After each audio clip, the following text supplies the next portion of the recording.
Bonjour tout le monde, bonsoir. Merci d'être avec nous pour notre événement qui débute. Je m'appelle Raphaël Dufresne, je suis la responsable des programmes à la Maison du développement durable.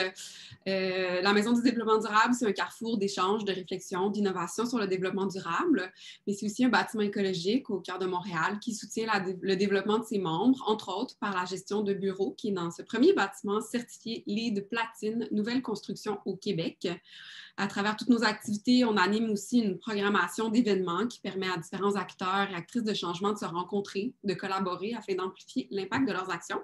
C'est dans le cadre de cette programmation-là qu'on se rassemble aujourd'hui pour présenter l'événement Patrimoine, architecture verte et changement climatique vers une nécessaire réconciliation des pratiques qui est organisée par l'École d'architecture de la Faculté de l'aménagement de l'Université de Montréal en partenariat avec ICOMOS Canada et j'ai une petite le mot qui est coupé et avec le réseau Patrimoine, mais je sais que le nom est plus long, c'est le Thématique. c'est ça, merci, désolée. Je savais que le nom n'était pas au complet.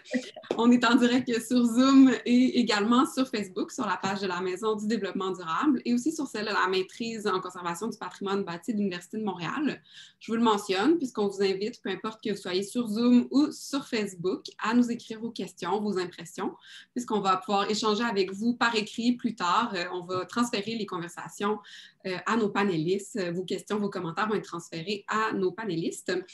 Alors, on débute. Je laisse la place à notre modérateur aujourd'hui, Christophe Rivet, qui est président d'ICOMOS Canada. Puis, je vous souhaite un bon événement. Merci beaucoup. Bonjour tout le monde, bonsoir.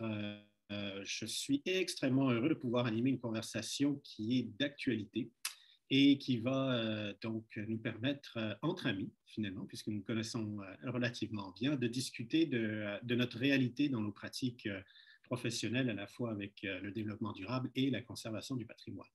Mais le pourquoi du sujet s'ancre vraiment dans un énoncé qui nous est cher ces jours-ci, du moins en conservation du patrimoine, qui veut que le bâtiment le plus vert, c'est celui qui existe déjà. Et c'est vraiment une idée qui devrait tous nous interpeller parce que l'enjeu est réel. Nous avons, pour atteindre nos objectifs de développement durable et de réduction des effets des gaz à effet de serre, on doit s'atteler à la question de comment gérer et comment améliorer la performance du bâti existant. Un bâti qui n'a jamais été conçu avec les codes actuels, qui n'a jamais été imaginé avec les attentes qu'on a aujourd'hui et celles futures, mais pourtant qui ont leur propre enjeu et leur propre capacité de performance, qui va souvent bien au-delà des calculs que l'on ferait aujourd'hui avec l'efficacité énergétique et la performance du bâti individuel. Et c'est pour ça qu'on va discuter de ça aujourd'hui. Mais pour ma part, je vais me présenter quand même un petit peu. Je suis donc Christophe Rivet, votre modérateur. Je vais animer cette conversation aujourd'hui. Je suis président d'ICOMOS Canada. Et peut-être que certains d'entre vous avaient entendu parler de notre organisation. Notre organisation est une organisation sans but lucratif, une organisation non gouvernementale qui existe depuis 1965. L'acronyme signifie le Comité international des monuments et des sites. Notre fonction, on a un mandat double. D'abord, d'orienter la pratique de la conservation du patrimoine, et nous le faisons depuis les années 60. Par le biais de chartes, par le biais de formations pratiques et théoriques. Mais notre deuxième mandat est de fournir des avis conseils à l'UNESCO en matière de conservation du patrimoine. Et ce rôle-là, comme le premier, nous a permis de vraiment influencer et réfléchir à ce que signifie la place du bâti, ce que signifie la place du paysage, des sites archéologiques dans notre réalité quotidienne. Et aujourd'hui, c'est d'autant plus pertinent que nous nous attaquions à cet enjeu réel qui nous touche tous, soit les changements climatiques. Et c'est pour ça que vous avez aujourd'hui un modérateur qui est du milieu de la conservation du patrimoine, à la fois national et international, qui va animer cette conversation avec ses trois grands esprits, Claudine Déhomme, Owen Rose et Paul-Antoine Droxy. Donc, on va d'abord débuter par des présentations individuelles de quelques minutes qui vont permettre à chacun de ces grands esprits d'illustrer leur position par rapport à cette question-là.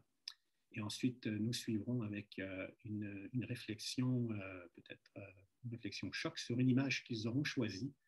On continuera avec une conversation et ça sera par la suite la parole à vous d'interagir avec nous. Donc, je vais peut-être commencer par te demander à toi, Claudine, de débuter.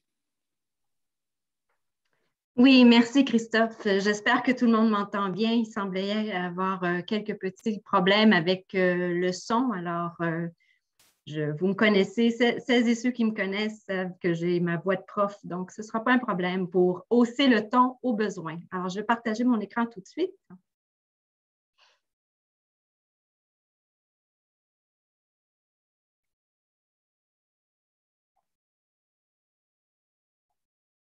Et voilà.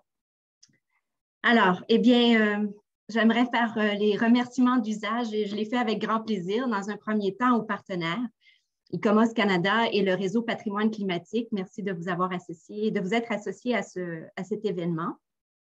Merci, bien entendu, à la Maison du développement durable d'avoir accepté ma proposition de panel il y a de ça, mon Dieu, plusieurs mois déjà. Et merci aussi, Raphaël et l'équipe, pour votre soutien à sa réalisation. C'est très apprécié. Ça fait une bien agréable collaboration.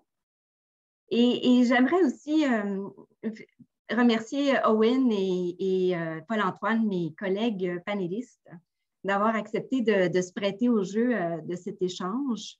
J'apprécie d'autant plus votre participation parce que, bien que vous soyez sensible à la question du patrimoine, je ne crois pas, et à moins que ça ait changé depuis notre conversation de la semaine dernière, je ne crois pas que vous vous considérez des experts, des spécialistes en patrimoine. Donc, je suis consciente que ça peut intimider parfois un peu, mais qu'à cela ne tienne, vous avez été très volontaire et c'est très apprécié. Merci beaucoup. Et justement, ça me permet d'entrer en matière. J'ai préparé quelques petites réflexions que j'aimerais partager avec vous, parce que je suis un peu, avec Christophe, la porte-étendard du domaine de la conservation du patrimoine dans ce petit panel. Et l'intention justement de cet échange n'était pas de regrouper des personnes en conservation du patrimoine. Il était, à mon avis, plus important de regrouper des personnes qui, bien que sensibles au domaine de la conservation du patrimoine, ne sont pas des experts en la matière, de manière à avoir une discussion avec des perspectives différentes entre différentes parties prenantes qui, par contre, œuvrent tous, c'est notre dénominateur commun, de manière différente, mais néanmoins, nous œuvrons tous aux transformations de l'environnement bâti et nous avons à cœur, bien entendu, cet environnement bâti. Pour ma part, j'estime que ces conversations avec ces perspectives différentes sont extrêmement importantes et je vais même jusqu'à dire que je pense qu'elles vont faire partie de ce que le domaine de la conservation du patrimoine doit faire pour les prochaines années, parce que je pense que ce que nous sommes, je dis le nous en faisant référence au milieu du patrimoine, je pense que ce que nous sommes, ce que nous pensons, ce que nous discutons, comment nous agissons, ne correspond pas toujours aux perceptions que l'on a du patrimoine à l'extérieur du milieu. Et c'est probablement ce qui explique pourquoi la conservation du patrimoine a encore malheureusement mauvaise presse. On dira du patrimoine, comme vous le savez, que c'est un frein au développement économique, que le patrimoine coûte trop cher pour le conserver, ou bien qu'il est un éteignoir à la créativité des designers. Donc, vous me pardonnerez mon opportunisme, mais je crois que cette tribune était une opportunité de faire passer certains messages clés qui sont peut-être moins bien saisis parce que ces conversations avec d'autres ne sont pas toujours aussi nombreuses qu'elles ne devraient l'être, à mon avis.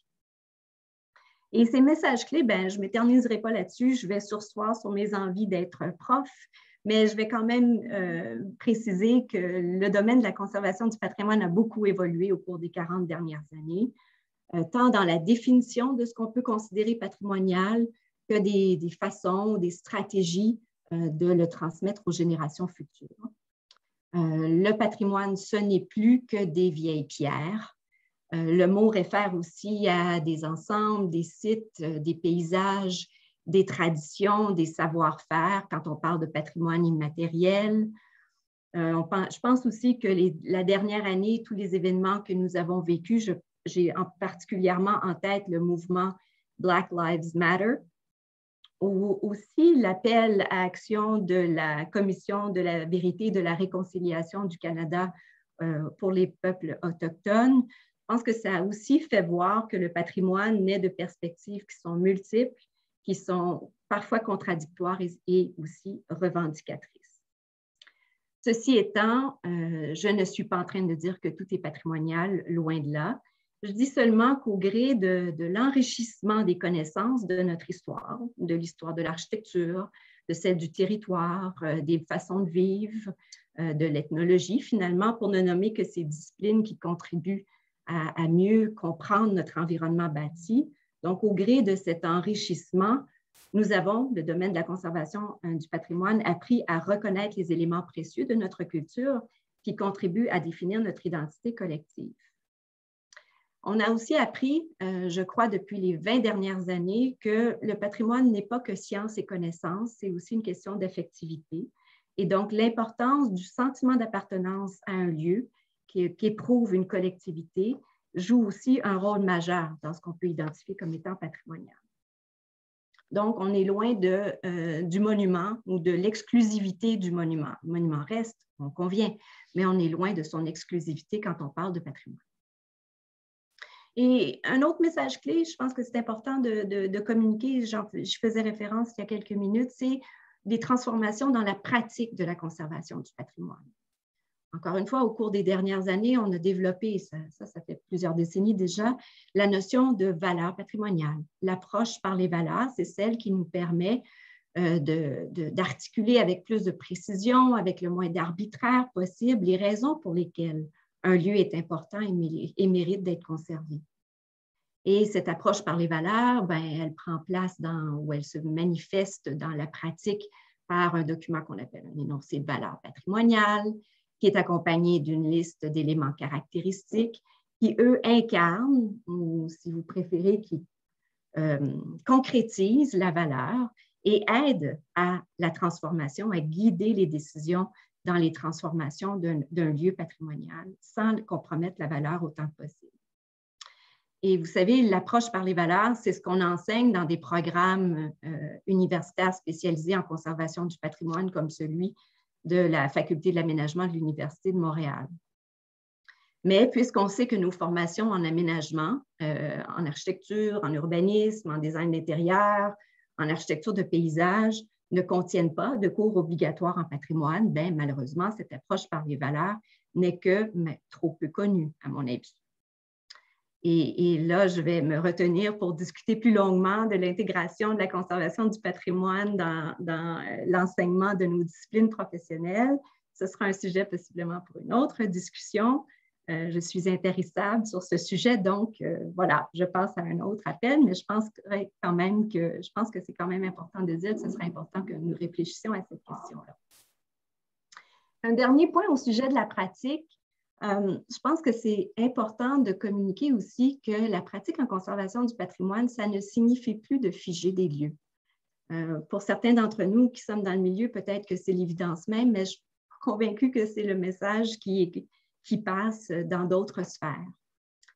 C'est sûr que dans les années 1970, alors qu'il y avait des démolitions massives en patrimoine, cette idée de ne pas toucher de la cloche de verre était importante, parce qu'elle s'opposait au contraire ou à l'autre extrémité du spectre qui était la démolition.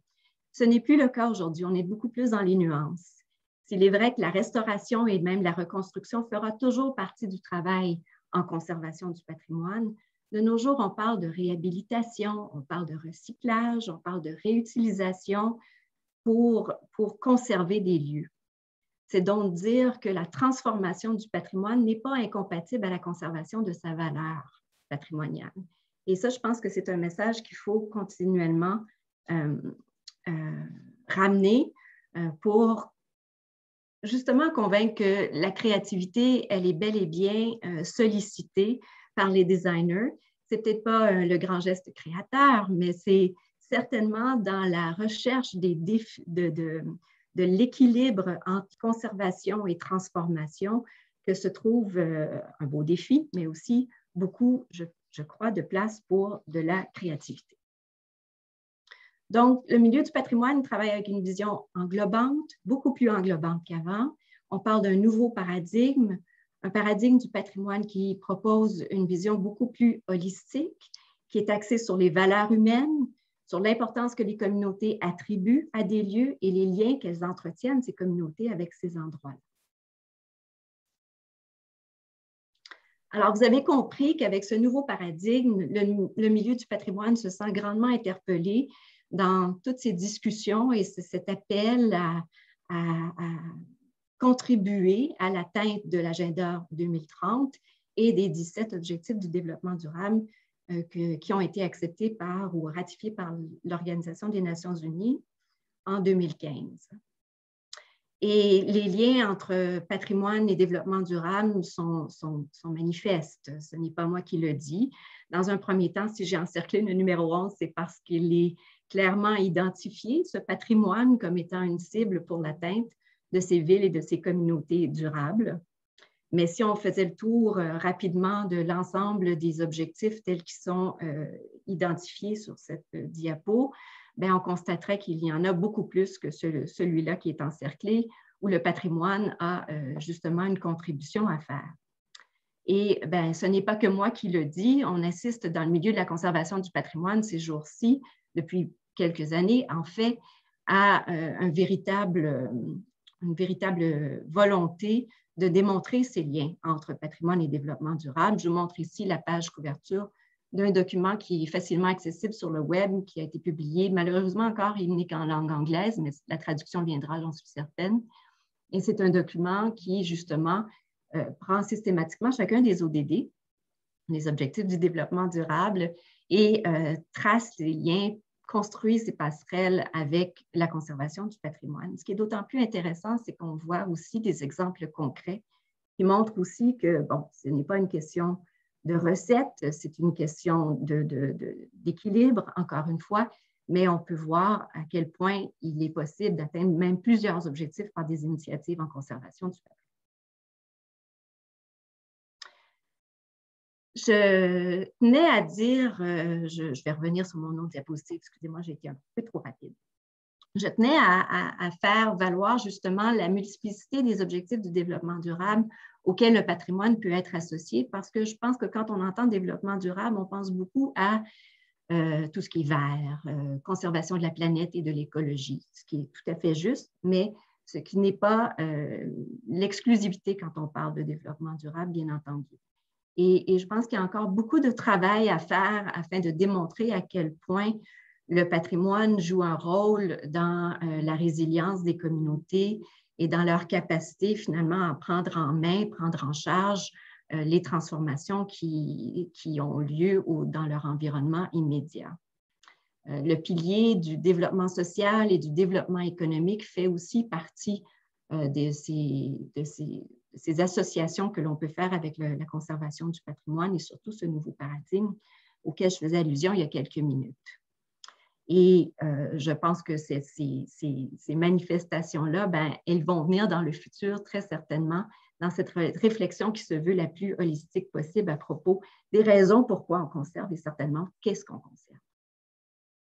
Alors voilà mon bidon d'essence. Pourquoi j'ai reproduit ce bidon d'essence? C'est une affiche d'un colloque du National Trust for Historic Preservation des années 1980, donc une conférence sur le patrimoine aux États-Unis au début des années 80, qui montre à quel point cette idée d'associer le bâtiment déjà construit en patrimonial avec la protection de la planète est une idée qui remonte à loin. Et quand Carl Elefante, l'architecte que mentionnait Christophe en reproduisant sa maxime « The greenest building is the one that's already built », donc quand Carl Elefante, qui pratique toujours l'architecture, soit dit en passant, prononçait cette célèbre maxime il y a déjà plus de 20 ans, il reprenait déjà lui-même une façon de penser qui était présente dans les années 80. déjà la question du gaspillage, de l'exploitation des ressources naturelles était vraiment très importante. Et elle est toujours présente, bien que dans le milieu de la conservation du patrimoine, on dirait qu'on a oublié cette association avec les années. Et là, elle nous revient. Mais si cette association peut apparaître évidente pour plusieurs d'entre nous, je pense qu'il y a encore beaucoup à faire pour démontrer les liens justement entre le bâtiment vert qui est patrimonial et la possibilité qu'il offre de réduire les émissions de gaz à effet de serre. Force est d'admettre finalement que dans les discussions qui évoquent les besoins de bâtiments carboneutres, de réduire les émissions de gaz à effet de serre dans la production des matériaux, dans leur transport, dans les assemblages et dans une période post-construction, on parle finalement très peu de patrimoine.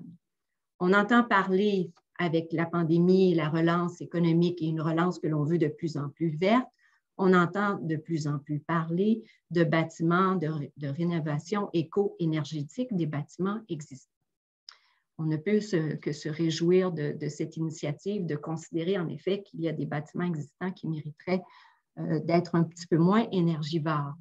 Mais force est d'admettre du même souffle que la question du patrimoine est complètement absente de cette nécessité de rénover de fond en comble des bâtiments déjà existants pour les rendre plus performants.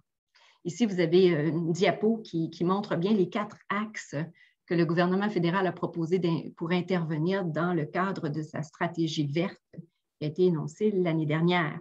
Les nouvelles constructions et les rénovations majeures en font partie. Donc, c'est dire que l'action sur l'industrie de la construction et de ses effets polluants est clairement énoncée. On veut faire quelque chose. Mais où se positionne le patrimoine là-dedans? Et vous avez compris donc que je suis un petit peu inquiète et je ne suis pas la seule qui l'est par rapport à ces transformations-là. Comment est-ce qu'on va traiter de la question des ouvertures, par exemple, qui, on sait, est un élément caractéristique souvent repris dans les énoncés de valeur patrimoniale? Comment est-ce qu'on va traiter la question de l'isolation, de la performance énergétique des enveloppes? S'il faut isoler, est-ce qu'on isole par l'extérieur, l'intérieur? Est-ce qu'on va sacrifier les intérieurs? Ce n'est pas dire, encore une fois, que je cherche à ce qu'on conserve tout, mais il n'en demeure pas moins que ces questions d'économie de l'énergie dans un milieu patrimonial, je crois, ne sont même pas encore posées. Je pense qu'on ne voit pas les dilemmes qui s'annoncent à l'horizon, ou très peu d'entre nous voient les dilemmes se pointer à l'horizon, et c'est ce qui me fait craindre un petit peu que nous soyons dans une situation où il faille agir de façon un peu trop précipitée au lieu de prendre les devants. Et c'était un peu finalement l'intérêt pour cette conversation. Si on peut penser que dans certains cas, les bâtiments qui ont un statut patrimonial ouvertement connu par un statut de protection, par un classement selon la loi sur le patrimoine culturel au Québec, par exemple, pourraient être mieux protégés. Qu'adviendra-t-il? Et c'est une deuxième question que posait la proposition de ce panel. Qu'adviendra-t-il des bâtiments dont la valeur historique et esthétique n'est peut-être pas aussi manifeste? Je pense à des bâtiments avec lesquels j'ai beaucoup travaillé, par exemple les écoles. Il y a aussi des plus petits bâtiments, les bâtiments commerciaux, les alignements de bâtiments commerciaux et habitations sur des artères commerciales comme il y en a à Montréal et partout au Canada et au Québec. Comment traiteront-on ces bâtiments quand il s'agira d'en améliorer l'efficacité énergétique? Je ne le sais pas. Et j'aimerais bien que nous discutions de ces choix et comment nous, dans la pratique, en patrimoine, on peut collaborer, aider dans les vrais projets que mes collègues connaissent pour qu'il y ait moins de choix déchirants à faire, que ce ne soit pas une réaction binaire, mais une réaction plutôt nuancée avec des choix, bien entendu au cas par cas, mais quand même des choix qui incluent la dimension patrimoniale. C'est la raison pour laquelle le titre de ce panel parlait de réconciliation réconcilier les pratiques. Ça veut dire essayer de faire en sorte que la pratique de la conservation du patrimoine ne soit pas cloisonnée et distincte d'autres qui se pencheront davantage justement sur ces rénovations énergétiques. Je termine avec quelques images qui vous montrent à quel point ce discours par rapport à l'importante contribution que peut faire la conservation du patrimoine dans la lutte au changement climatique, à quel point ce discours a besoin d'être articulé et nous sommes en plein dans le temps où cela se fait par des documents qui essaient de vulgariser, qui essaient de dépeindre un portrait, comme je le fais de façon boiteuse en comparaison, par exemple, à ce document qui s'intitule « L'avenir de notre passé », la version française qui vient d'être mise en ligne d'un document, d'une étude, d'une réflexion faite par le Comité scientifique international de l'ICOMOS sur les changements climatiques. Donc, c'est dire d'une part dans ce document que le patrimoine est menacé par les changements climatiques et que le patrimoine fait aussi partie des solutions contre les changements climatiques. C'est dire aussi par la création d'un réseau extraordinairement compétent et motivant qui est le réseau patrimoine climatique, le Climate Heritage Network, créé en 2018, à quel point il est important que ces messages clés passent. Le réseau patrimoine climatique en est un qui regroupe des OBNL, des universités, des municipalités, différents acteurs finalement de la société civile qui s'intéressent au changement climatique et au patrimoine. C'est vraiment à l'intersection de ces deux mondes que se trouvent les membres de ce réseau qui travaillent en groupe de travail, c'est-à-dire avec des thèmes. Des exemples de thèmes, par exemple, seraient la communication, l'importance donc de communiquer ces messages, des liens ou des passerelles entre patrimoine et développement durable et surtout changement climatique. Il y a un groupe de travail qui se penche vraiment sur les analyses de cycle de vie et les autres outils qui peuvent contribuer à mieux comprendre l'énergie intrinsèque, le carbone intrinsèque des bâtiments existants, des façons de construire, des façons de positionner les bâtiments qui peuvent être favorables justement à la réduction de leur empreinte énergétique. Le Climate Heritage Network fait aussi part des tribunes qui habituellement ne reçoivent pas des actions en patrimoine. Je pense entre autres à la COP 26 qui s'en vient à Glasgow en novembre 2021. Donc, la réunion de la conférence des parties des Nations unies qui se penche sur le climat. Il y aura des initiatives, des présentations, des kiosques en patrimoine pour justement attirer davantage l'attention sur cette problématique. Et il y a des outils, en l'occurrence celui-ci que je trouve personnellement qui n'est pas assez connu, qui est un guide des bonnes pratiques qui vise finalement à accroître, comme le titre l'indique bien, la résilience des bâtiments patrimoniaux et d'en faire des réhabilitations réussies en conservant à la fois l'intérêt patrimonial et en réduisant la consommation d'énergie et les émissions de gaz à effet de serre. Ce ne sont pas des recettes, ce sont des principes d'intervention. Et ça, je pense que c'est vraiment une ligne intéressante à suivre pour le futur.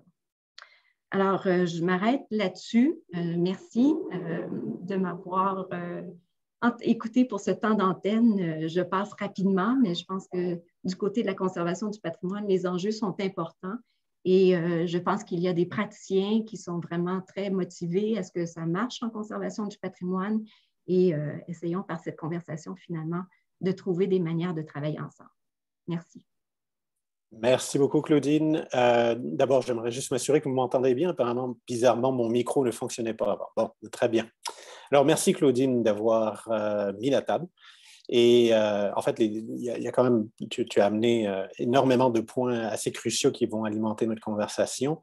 Il y a deux points en particulier que je mettrais en lumière. C'est la dimension vivante du patrimoine. On a souvent cette impression, effectivement, que les choses, que l'idée de patrimoine est incompatible avec le changement, y compris changement climatique. Je pense que tu as clairement énoncé cette dimension vivante du patrimoine.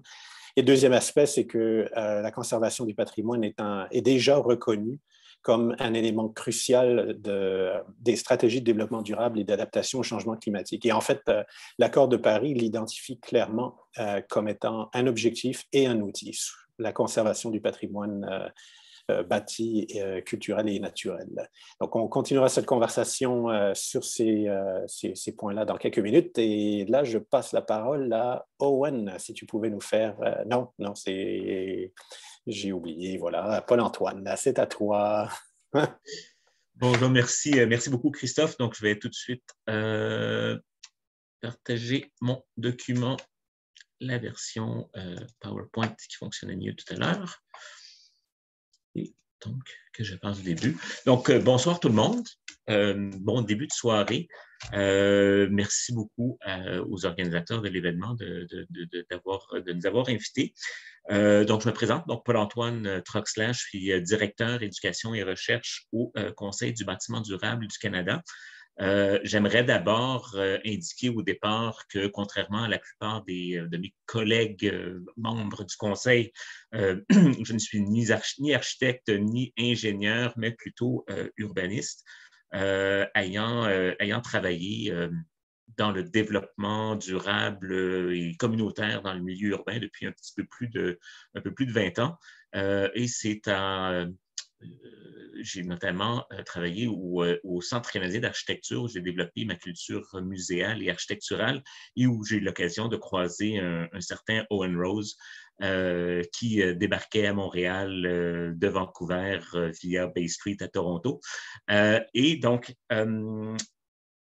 au Conseil du bâtiment durable, donc, ce que l'on fait, en fait, si je passe directement à notre mission, donc, on est là pour rassembler les professionnels engagés dans la conception, la construction et l'exploitation de bâtiments écologiques au Québec.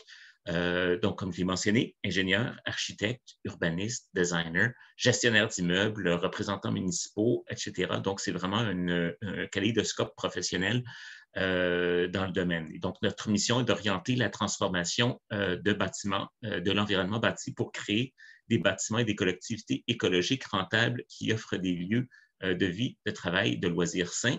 Et donc, notre objectif est d'engager la participation active de l'industrie, des gouvernements et pour soutenir les organismes en vue d'accélérer la construction et le développement durable au Québec. Donc, on est perçu, on est connu comme étant les gens qui font la promotion de LEED. Et LEED est une accréditation ou une certification de bâtiments durables, mais principalement axée sur l'énergie. Mais je tiens bien à souligner que notre mission va bien au-delà de ça, donc, et notre définition du bâtiment durable est donc beaucoup plus large. Et bien sûr, il implique la réduction des GES, l'optimisation énergétique, mais cette réduction de GES, surtout dans le contexte québécois, ne passe beaucoup, mais ne passe vraiment pas exclusivement par la facture énergétique, étant donné notre profil de production énergétique québécois. Ça passe beaucoup par les matériaux. Et donc, la conservation et l'utilisation la plus judicieuse de ceux-ci, parce que ceux-ci ont ce qu'on appelle un carbone intrinsèque. Et donc, il y a un lien déjà si on conserve les matériaux au même endroit, c'est-à-dire si on conserve les matériaux dans un bâtiment existant qui continue d'exister comme tel, il y a déjà une réalisation de nos objectifs.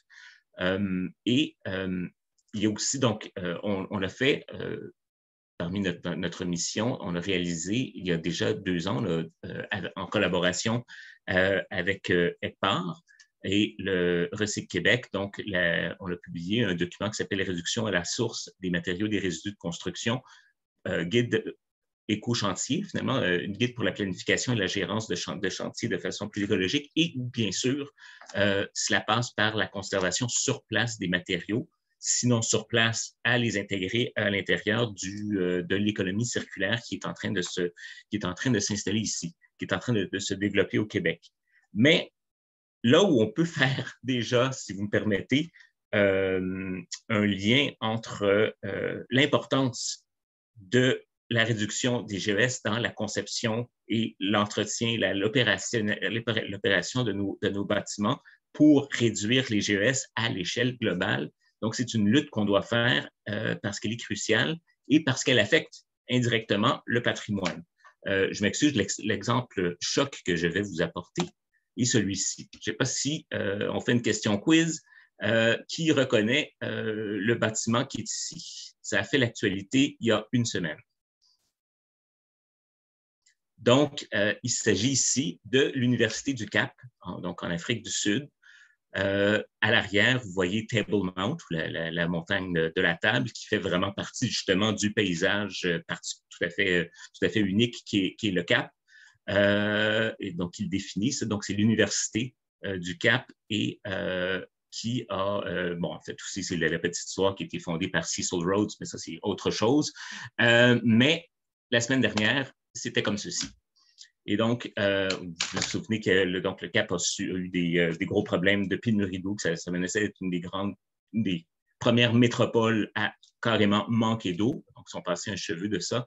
Donc, des feux de forêt ont dévasté une partie de l'université, dont la bibliothèque de Jaeger du Cap, qui donc a passé un mauvais quart d'heure. Heureusement, je tiens à vous dire que les collections comme telles, si le bâtiment y a passé, les collections ont réussi à être conservées par les mesures de sécurité qui étaient en place. Donc, le patrimoine est menacé par les changements climatiques et aussi de différentes façons. Donc, notre mission dans le bâtiment durable vient essayer justement de sauver dans le long terme celui-ci. Quand on dit bâtiment durable s'occupe de bâtiments neufs, dès le début, ou en tout cas bâtiment durable et la certification LEED est préoccupé principalement par du bâtiment neuf. Dès le départ, une préoccupation a été établie pour pouvoir conserver l'existant. Et vous voyez ici le Girding Theatre at the Armory, donc un bâtiment de 1891.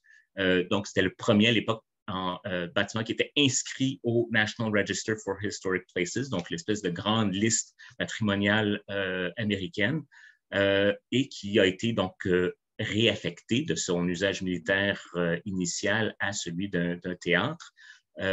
Déjà en 2006 et qui a été certifié LEED platine, donc platine étant le plus haut niveau de cette certification.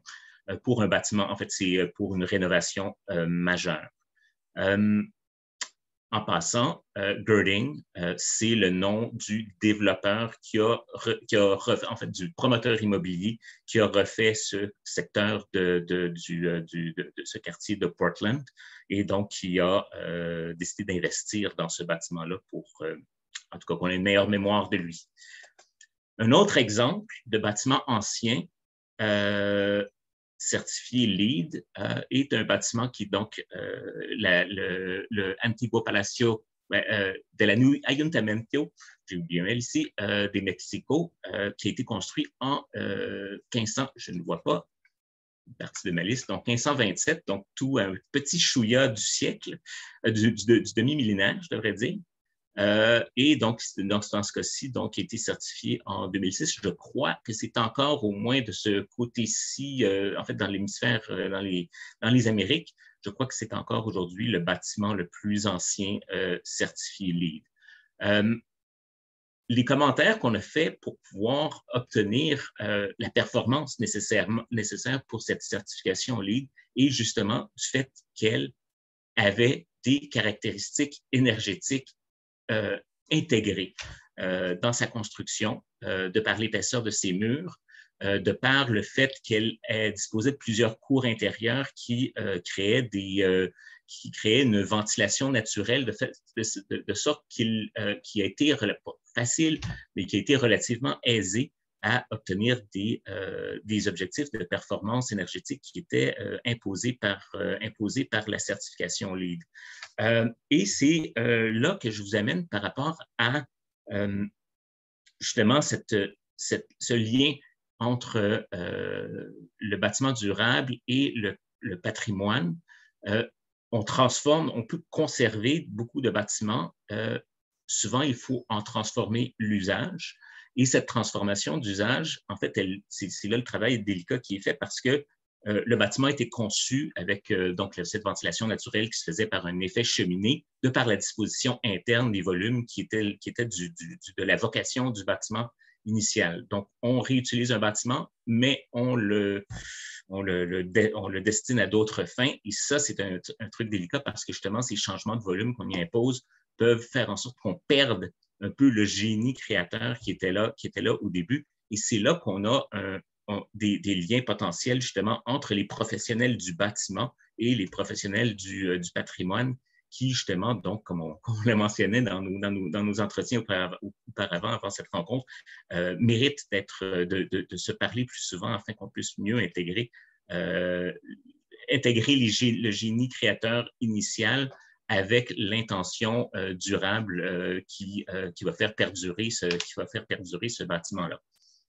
Ce bâtiment-là, il y a d'autres bâtiments qu'on veut garder.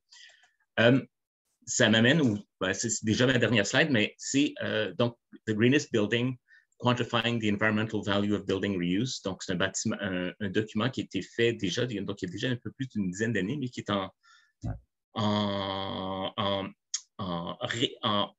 réajustement ou en mise à jour constante à travers d'autres organisations comme le Whole Building Design Guide.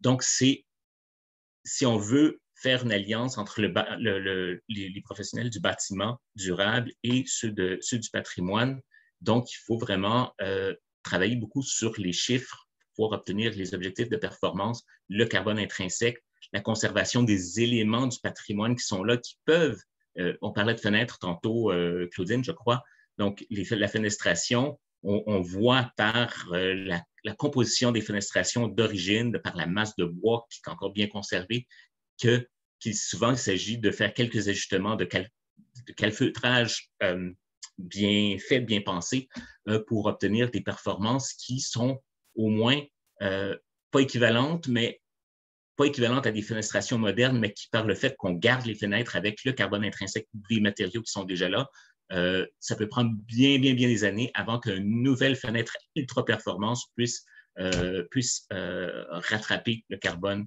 qu'on aurait dépensé à le remplacer. Donc, il y a toutes sortes de choses, justement. Il y a une science à développer pour garder les objectifs et conserver le patrimoine. Donc, une science qui se développe encore aujourd'hui, justement, avec toute l'importance qui est accordée à l'analyse de cycle de vie, qui est donc une science qui s'intègre, qui investit de plus en plus le monde de la construction, le monde du bâtiment et, je devrais dire, donc le monde de la conservation du bâtiment. Et c'est un défi, puis je terminerai là-dessus, c'est que on estime aux États-Unis qu'entre 2005 et 2030, que 82 milliards de pieds carrés de bâtiments seront démolis. Donc, ça représente un quart de ce qui est du bâti existant. Donc, ce sera effectivement un grand défi de détourner, d'empêcher, de convaincre. C'est les architectes qui doivent convaincre leurs clients ou les clients qui doivent avoir justement ces notions-là au départ, cette culture de la conservation qui doit être inculquée dans la société plus large. Alors voilà, merci. Merci beaucoup, Paul-Antoine. Tu finis avec une question qui sera probablement à discuter un peu plus tard, de la responsabilité de soulever ces éléments-là et de viser à des options de préserver plutôt que de démolir. Je retiens également ton exposé sur l'importance du calcul et la façon dont on fait le calcul. Et je pense que ça aussi, on le discutera dans quelques minutes. Donc, je te remercie beaucoup pour ça. Et là, on va... Ah oui, puis le dernier point qui m'a vraiment interpellé également, c'était l'aspect du génie créateur. Je pense que ce qu'on sous-estime un petit peu lorsqu'on regarde le bâti existant, c'est l'importance de la réflexion qui a déjà été menée pour construire et que ces logiques-là ne sont peut-être pas nécessairement comprises aujourd'hui, d'où l'importance du travail de la recherche et de l'évaluation patrimoniale qui peut essayer de mettre ça en lumière. C'est très bien, merci beaucoup. Owen, finalement, moi qui avais tellement hâte de te faire parler, voilà, c'est ton tour. Bon, Merci beaucoup. Je vais afficher la présentation. Et d'abord, merci beaucoup à Claudine et Paul-Antoine d'avoir lancé la discussion. Aussi, c'est toujours le fun de nous forcer ensemble pour qu'on apprenne encore plus. Alors, merci encore pour ces présentations. Alors, aujourd'hui, comme architecte en pratique, je vais être plus visuel. Je vais parler de ce que j'ai fait moi-même et vous allez juger la force ou faiblesse patrimoniale dans chaque projet, je vous montre. Mais d'abord, je suis architecte en pratique chez Rose Architecture, que j'ai fondé il y a 8 ans. Et que chez Rose Architecture, il y a 3 thèmes qui reviennent tout le temps. C'est la lumière, le bois et la verdure.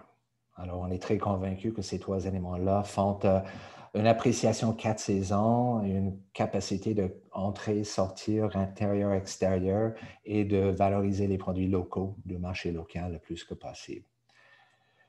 Mais j'ai grandi dans les années 70 et dans les années 70, on nous a véhiculé tout autre avenir qui était l'avenir de tout raser. Un peu comme le site de Radio-Canada, on allait tout raser pour réinventer la ville et que même les voitures allaient s'envoler. Alors, les shopping centers, les stationnements et les voitures qui volent étaient l'avenir et il fallait qu'on accepte que c'était l'évolution naturelle de la ville et que tout ce qui était vu était plus bon. La question, c'est quel avenir et quelle adaptation? Et dans le mot adaptation, j'utilise un mot très controversé du milieu écologiste parce qu'au début des années 2000 ou à la fin des années 90, on voulait tout faire sauf s'adapter au changement climatique. On voulait juste arrêter les changements climatiques. Alors, l'adaptation est imposée et que ça s'est imposé par le fait même qu'on voit les gaz à effet de serre, entre autres, mais ce n'était pas voulu. Sauf que là, la réalité de la pratique est où je crée un genre de pont ou un genre de connexion entre le patrimoine et l'architecture écologique. C'est ce mot-là, adaptation, qui fait partie de ma pratique et comment est-ce qu'on aborde nos projets. Alors ici, l'adaptation, pour moi, au lieu d'être l'avenir des Jetins, c'est l'avenir de comment est-ce que la ville en soi s'adapte. On a une rangée de maisons victoriennes dotées de toitures végétalisées. On a aussi Centre Paul Roulant qui a installé un ascenseur pour donner un accès universel à son potager urbain sur le toit et aussi un bâtiment dans la petite Italie avec un 3e étage ajouté pour une famille grandissante. Alors, il y a des adaptations du cadre bâti dans le milieu du volume existant et que je touche un mot sur tout autour de ces bâtiments-là, c'est la question des transports actifs, des transports collectifs, les façons de vivre la ville. Je veux juste voir, j'ai quelques commentaires dans la conversation pour s'assurer que tout le monde entend. OK, tout le monde entend, c'est ce que j'entends, super.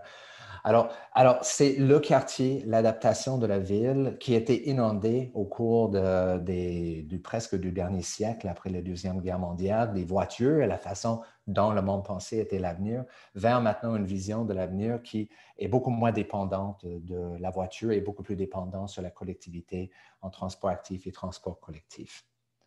Alors, en termes d'adaptation, je vais aborder... Je vais aborder 4 thèmes et j'utilise ces thèmes-là d'une façon symbolique aussi. La façon symbolique de ces thèmes, c'est d'utiliser les mots, mais avec des compréhensions différentes. Alors, soyez pas choqués de voir que ce n'est pas exactement ce que vous voyez, mais il y a beaucoup de choses sous-entendues pour l'utilisation de ces mots-là. Alors, en termes d'adaptation culturelle, on parle de mettre une culture en place, une culture de développement durable, une culture de patrimoine, aussi la valorisation de la culture en général. Et au Québec, on comprend très bien ce que ça veut dire, cette valorisation culturelle. On le vit même mieux ici qu'ailleurs en Amérique. Et aussi les projets culturels. Alors, où je m'en viens? Projets culturels, patrimoine religieux, qu'est-ce qu'on fait avec ces enjeux-là? Il y a quelques années, on a été demandé de faire des esquisses sur la conversion d'une église vers une vocation publique, communautaire, avec une bibliothèque et centre culturel. Alors, la question s'impose, quel genre de conversion, quel genre d'église, quel genre de travail, qu'est-ce qu'on fait autour, comment est-ce qu'on intègre l'église et comment on respecte même le bâtiment existant.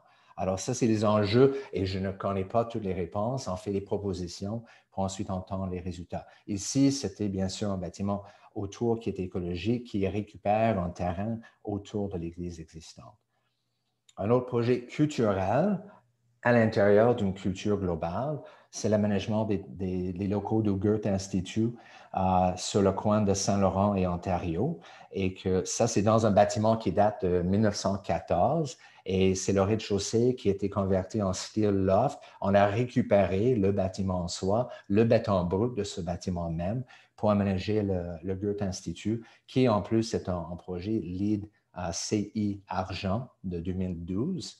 Alors, la culture s'exprime sur plusieurs plans et le client, le Goethe Institute, a dit, moi j'ai demandé, qu'est-ce que vous voulez comme expression de Goethe? Il dit, je veux que ça soit l'Allemagne écologique et ouverte sur le monde. J'ai comme aucun problème à répondre à cette demande-là et que voici le résultat. L'adaptation communautaire. Alors là, on parle de l'économie sociale, l'entraide communautaire, la connexion locale et même on revient aux éléments de culture, d'entretien, parce que le patrimoine aussi, ça veut dire qu'il faut qu'il y ait une culture d'entretien pour que le bâtiment réussisse à survivre au cours des années.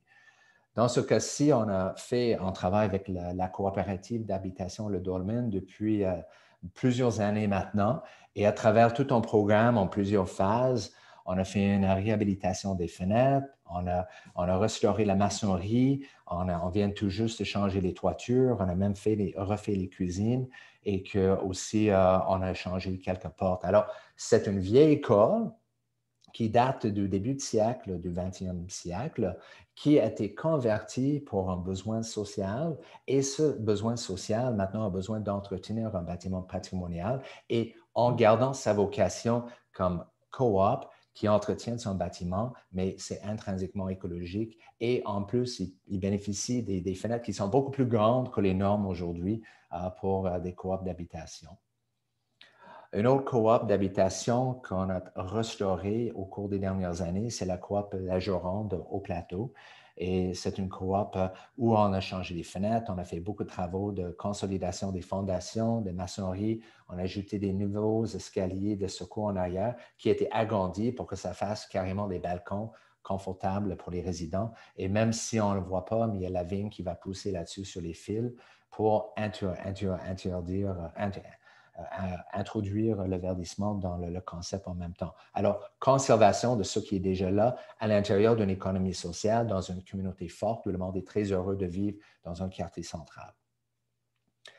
Comme j'avais dit tantôt, Centre-Paul roulant, le bâtiment très écologique déjà, beaucoup de terrasses, beaucoup d'agriculture urbaine, une popote roulante qui est très ancrée dans sa communauté, l'économie locale et pour être encore meilleur dans leur mandat, mais ils ont commandé un ascenseur qui monte à même la toiture végétale en haut pour que le monde en chaise roulante soit capable de faire partie de l'agriculture urbaine de cette organisation-là. Alors, comment eux, ils s'adaptent au fur et à mesure à toute finalité écologique, sociale, etc.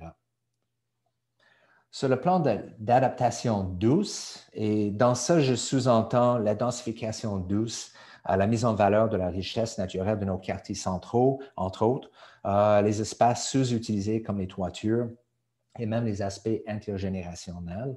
Alors, dans l'adaptation douce, on a un projet ici de faire un agrandissement et l'ajout d'une mezzanine sur un triplex. Alors, à l'intérieur du volume patrimonial bien établi à Montréal, les triplex, les duplex en rangée, il y a la densité douce, la densification douce qui aide les familles à rester en ville, qui aide les parents à vivre leur vieux jour chez leurs enfants dans un confort et en même temps de ne pas faire des tours d'habitation, mais de rester dans le gabarit où tout le monde a un accès beaucoup plus facile au soleil. Alors ça, c'est dans l'objectif d'une densification douce. Un autre projet où l'on met en valeur la toiture d'un triplex à Outremont, où la cliente qui habite au 3e étage n'a pas de cour, mais elle a une toiture avec une très belle vue sur le Mont-Royal et qu'avec les bacs d'implantation, etc., elle est capable de verdure, utiliser son toit et avoir un espace agréable.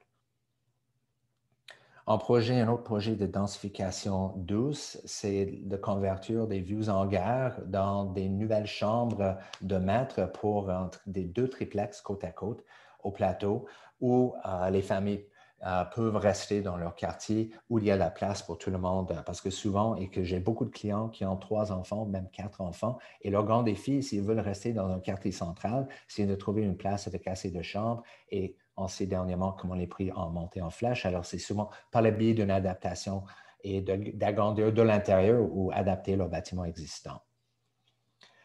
Dans les adaptations quotidiennes, ça touche un peu tout. Et que dans ça, je sous-entends les projets que l'on utilise où on favorise les matériaux écologiques et locaux, l'efficacité énergétique, le verdissement, le quartier autour et la valorisation des transports actifs et la place pour les vélos dans ces projets-là et la revalorisation urbaine en général. Alors, dans ces genres de projets quotidiens, il y a tout simplement comme le changement d'une façade où une vieille façade était vétuste, avait besoin de l'amour, et comment est-ce qu'on ajoute un nouveau look, mais en même temps, on crée la place pour les vélos, on crée la place pour le verdissement, et on fait un geste qui, en gros, ne coûtait pas trop cher non plus, avec les bacs, les pavés, etc. Un autre exemple, on avait une maison à Cartierville qui avait les gros problèmes d'humidité avec l'enveloppe. Et la façon de faire, c'était de donner une couche supplémentaire pour enfin régler une fois pour tout le problème de pente thermique et d'humidité. Alors, avec un nouveau concept qui change complètement de look. Et heureusement, l'arrondissement était très ouvert à cette intervention-là et que c'est une façon d'améliorer l'efficacité énergétique du bâtiment, de régler un problème d'humidité qui était majeur et que de donner un nouveau look à ce bâtiment-là, cette maison unifamiliale. Dans le quotidien aussi, à Cartierville, une famille, 3 enfants. Comment créer assez de chambres pour ces 3 enfants-là en prévision de leur adolescence et en même temps se donner un salon qui est plus grand. Alors, l'agrandissement en arrière qui tient en compte des éléments comme l'ombrage naturel pour éviter le surchauffe d'été, l'utilisation du bois, dans ce cas-ci, le cèdre blanc du Québec, qui est bien sûr un matériau très, très, très durable et très local. Au plateau, un projet où l'on fait en 1946 avec maintenant ce qu'on considère une façade patrimoniale et que la façade patrimoniale était restaurée, mais l'intérieur du bâtiment a été fait complètement au goût du jour contemporain, mais encore avec les matériaux, les choix écologiques, avec les grandes fenêtres, la ventilation naturelle et la place pour une famille de 3 enfants à habiter confortablement. Je termine avec un autre projet au plateau qui est, vu que nous travaillons beaucoup sur le verdissement, c'était à propos de construire le siège social de Trois-Vertiges en 2015-2016 et on a pris un vieux bâtiment qui était vraiment mal en point et qu'on a gardé la base, mais on a rénové tout autour et on a même ajouté une mezzanine sur ce bâtiment-là pour le siège social de Trois-Vertiges.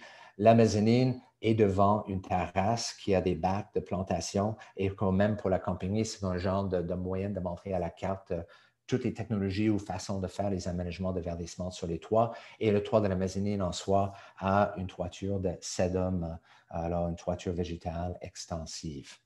Alors ça, c'est un petit peu le résumé de la pratique et comment on aborde ces projets-là. Mais vous voyez qu'on n'a pas de spécialisation patrimoniale, mais on est plus dans l'adaptation et comment est-ce qu'on fait en sorte que la ville évolue avec le temps. Merci beaucoup, Owen. Merci d'avoir fait le tour de la réalité sur le terrain. J'ai beaucoup apprécié ta sélection d'immeubles patrimoniaux parce qu'en fait, ça donne une image beaucoup moins rigide de ce que constitue le patrimoine. Ça, je pense que c'était vraiment important à communiquer. J'ai bien apprécié également ton exemple de cette maison qui avait des grands problèmes d'humidité, parce qu'il ne faut pas donner non plus l'impression que les bâtiments anciens sont parfaits. Et parfois, ils ont été mal dessinés, donc il faut effectivement les transformer pour les faire fonctionner correctement. Mais ce que je retiens surtout, c'est cette emphase que tu as mise sur le mot adaptation, parce que ça soulève ce point de réflexion qu'on discutera également un peu plus tard. L'adaptation, c'est pour qui ou c'est pourquoi? Et en fait, le pont, et il me semble que le point commun entre la dimension patrimoniale et la dimension d'adaptation au changement climatique, c'est l'humain.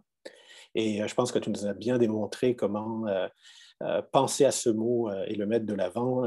Ça nous permet de regarder les toits, les balcons, les escaliers, le vert, le gris et ainsi de suite. Donc ça, je pense que c'était très intéressant que tu nous as présenté ça. Alors, maintenant, nous passons au jeu de photos. On vous a demandé de choisir une photo qui parle pour vous de l'avenir, parce qu'on parle bien de l'avenir ici. On parle bien du changement et de l'évolution, mais voilà, je vous ai demandé à chacun d'entre vous de choisir une image et je vais vous demander de nous dire pourquoi. Alors, qui va commencer?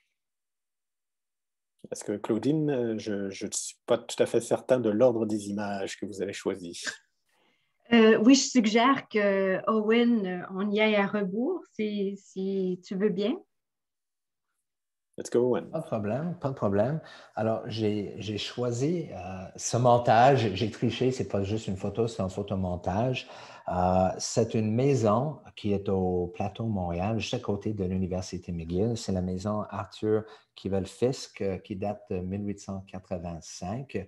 En principe, j'ai appris que c'est Arthur Kivel-Fiske qui était l'architecte de sa propre maison, mais dans d'autres documents de la Ville de Montréal, ils disent que c'était construit en 1909 par d'autres architectes du nom de Charles Sachs et John Smith Archibald, mais que d'après mes clients, que c'est bien Arthur Kivel-Fiske de 1885. Ce projet-là, je travaille avec les propriétaires depuis 2006. Et en 2006, eux, sur le toit, ils ont un gazebo qui est vu au fond, à gauche ici, et que ce gazebo-là avait une terrasse devant. Mais eux, ils ont dit, nous, on n'a pas de cour devant notre maison. On est presque au centre-ville et en plus, on n'a pas de voiture. Alors, ça fait 10 ans qu'on habite la maison et on économise en calcul à peu près 10 000 $ par année par le fait qu'on n'a pas de voiture. Et par ce fait même, on a économisé assez d'argent pour se payer une toiture végétale. Alors, en 2006, j'ai installé avec eux une toiture végétalisée pour mettre en valeur leur vie de gazebo et ils passent leurs étés sur ce toit-là en plein centre-ville. Quelques années plus tard, l'ancien escalier qui est monté au toit était trop vétuste. Alors, ils m'ont recontacté pour refaire la cage d'escalier ou l'édicule, l'accès au toit.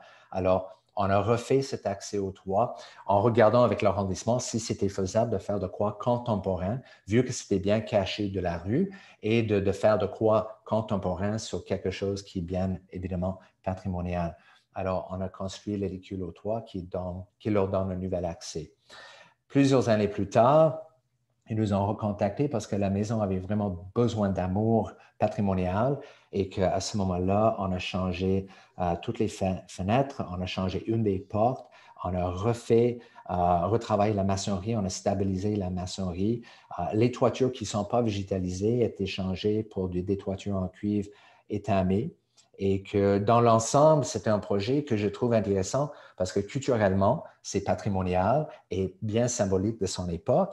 Et en même temps, il y a une toiture végétalisée avec un édicule très contemporain caché sur le toit qui fait en sorte que la famille a un espace récréatif. La famille est au centre-ville, la famille est à côté d'une piste cyclable. Alors, ça fait en sorte que la vie urbaine, sans avoir besoin d'une voiture, avec un espace vert qui contribue autant à la communauté qu'à leur bien-être, et aussi un bâtiment d'une valeur patrimoniale, alors d'une valeur culturelle pour la ville. Tout réuni ensemble, j'ai trouvé un bel exemple. Et un petit fun fact, c'est qu'un des anciens propriétaires, de nom de Hans Seily, lui, il avait été propriétaire de la maison et il avait installé l'Institut international du stress dans cette maison-là. Et c'est lui qui a trouvé la molécule du stress et qu'il a gravé la molécule en haut de la porte d'entrée principale. Alors, chaque fois que vous allez passer maintenant, vous allez regarder dans la plaque au-dessus de la porte le symbole qui est la molécule que ce monsieur, cet ancien habitant, avait mis pour on peut symboliser son passage dans cette maison patrimoniale depuis. C'est génial, Owen. Comment faire un lien historique entre l'identificateur de la molécule du stress et puis créer l'environnement qui déstresse, C'est assez impressionnant. Et vos réactions, Paul-Antoine et Claudine, à ce choix-là, qu'est-ce que ça évoque pour vous? J'habite pas loin de là, donc c'est bien sûr que je vais voir cette molécule que je n'avais jamais remarquée auparavant. Vas-y, Claudine. Sur le vif, je dirais que c'est incroyable à quel point les bâtiments existants, quel que soit leur intérêt architectural, nous apprennent toutes sortes de choses et on peut creuser très longtemps et voilà le plaisir de faire un peu de l'histoire, même si c'est une histoire même récente, ça peut être extrêmement fascinant. Donc ça, j'apprécie beaucoup moi aussi l'anecdote. Et l'autre chose que je dirais, c'est que et c'est un peu aussi en réaction aux diapositives que tu as montrées, Owen, de tes projets, que tu mets beaucoup d'accent, oui, sur l'adaptation, mais ça démontre à quel point les interventions que tu as faites, à quel point la durabilité peut prendre toutes sortes de visages. Les stratégies pour la durabilité ne sont pas que matérielles, par exemple, recycler des matériaux, mais c'est un amalgame, c'est une addition de différentes stratégies qui touchent aussi la fonction, les façons de vivre quand il s'agit d'un bâtiment résidentiel, oui, qui est beaucoup ce que tu fais, mais pas exclusivement, je le comprends.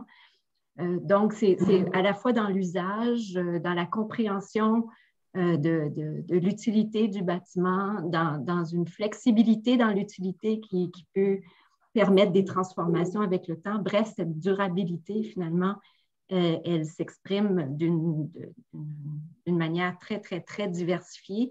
Et je pense que c'est ce qui rend la transformation ou la réhabilitation encore plus intéressante et plus riche en potentiel. Très bien. Et toi, Paul-Antoine?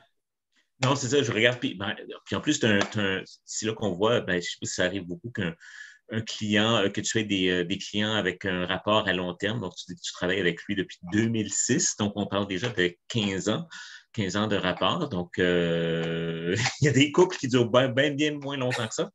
Mais je serais curieux de voir, parce que là, je vois le bâtiment, je vois son adaptation. Je l'imagine donc au coin nord-ouest de son intersection, qui soit Milton ou Prince-Arthur ou en tout cas, je vois le quartier un peu, mais je vois toute cette fenestration au côté sud, j'imagine. Donc, je vois ce bâtiment qui était à la base donc conçu pour le site sur lequel il a été bâti, n'est-ce pas?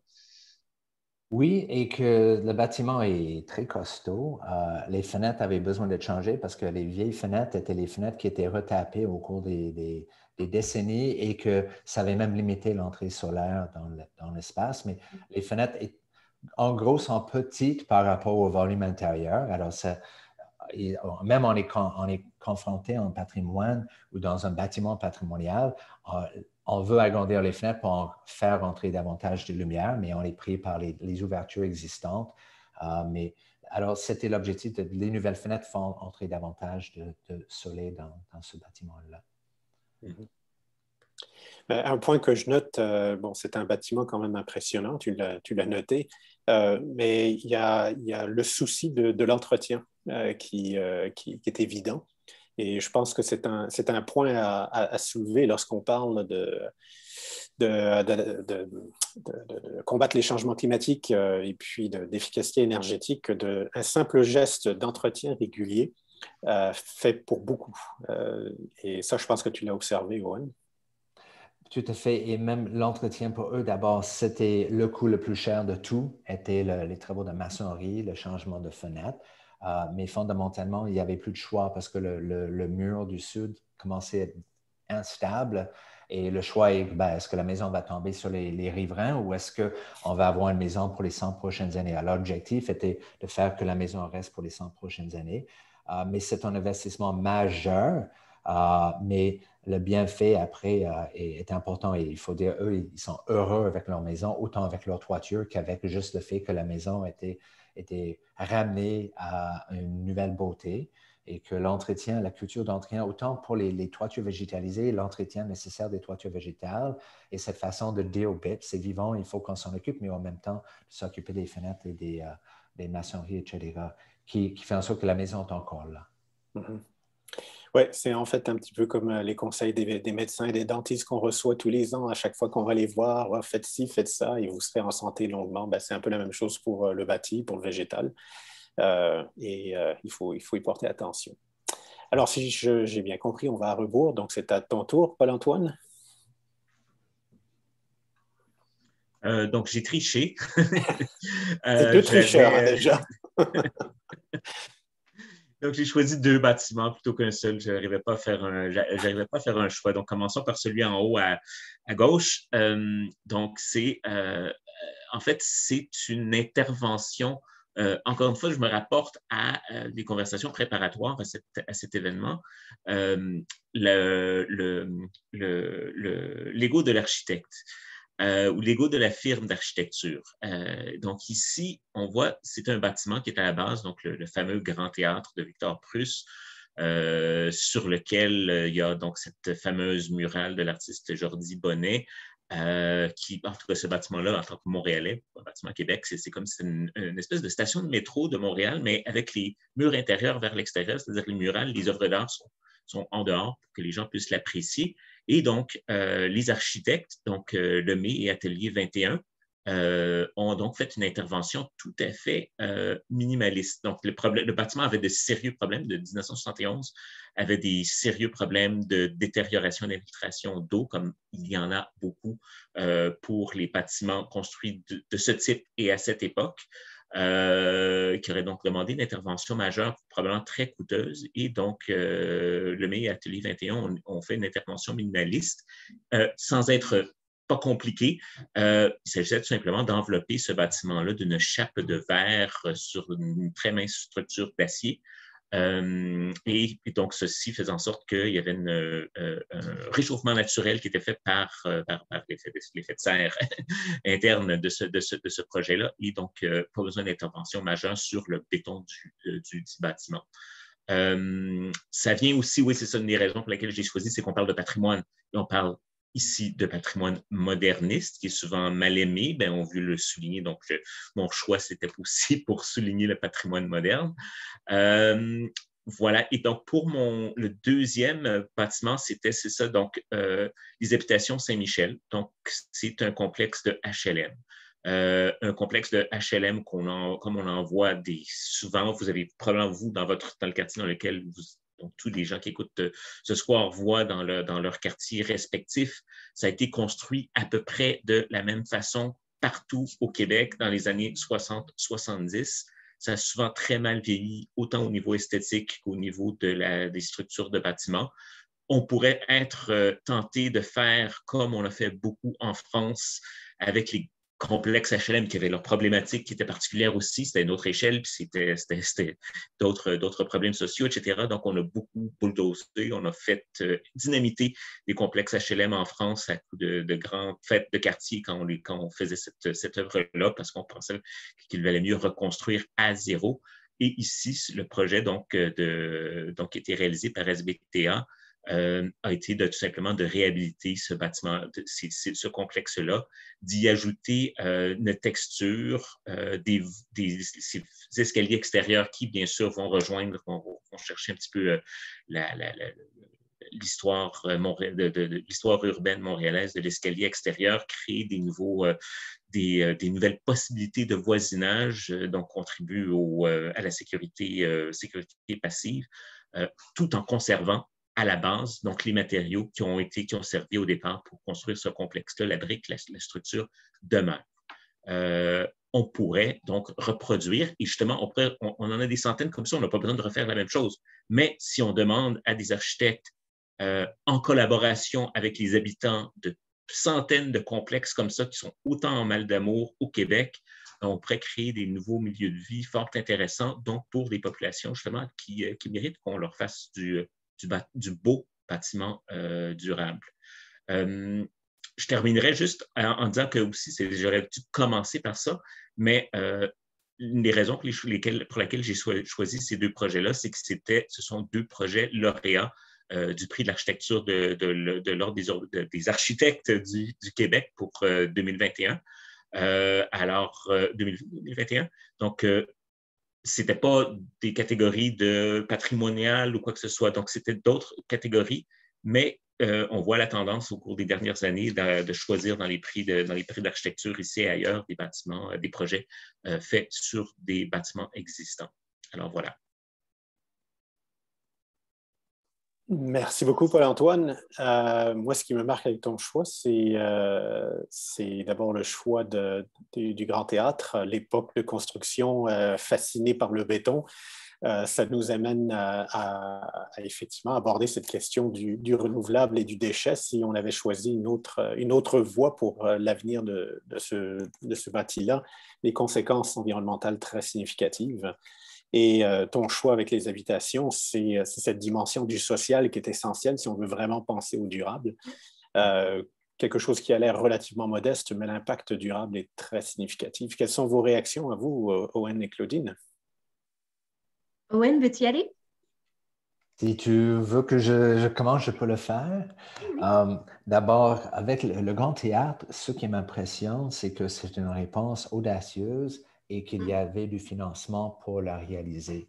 Parce que j'ai bien compris que ça répondait à un besoin de préservation qui était le béton même et que par quel moyen, et d'ajouter cette peau articulée autour pour, d'une certaine façon, drôlement de figer le bâtiment à son époque, mais d'une façon intéressante.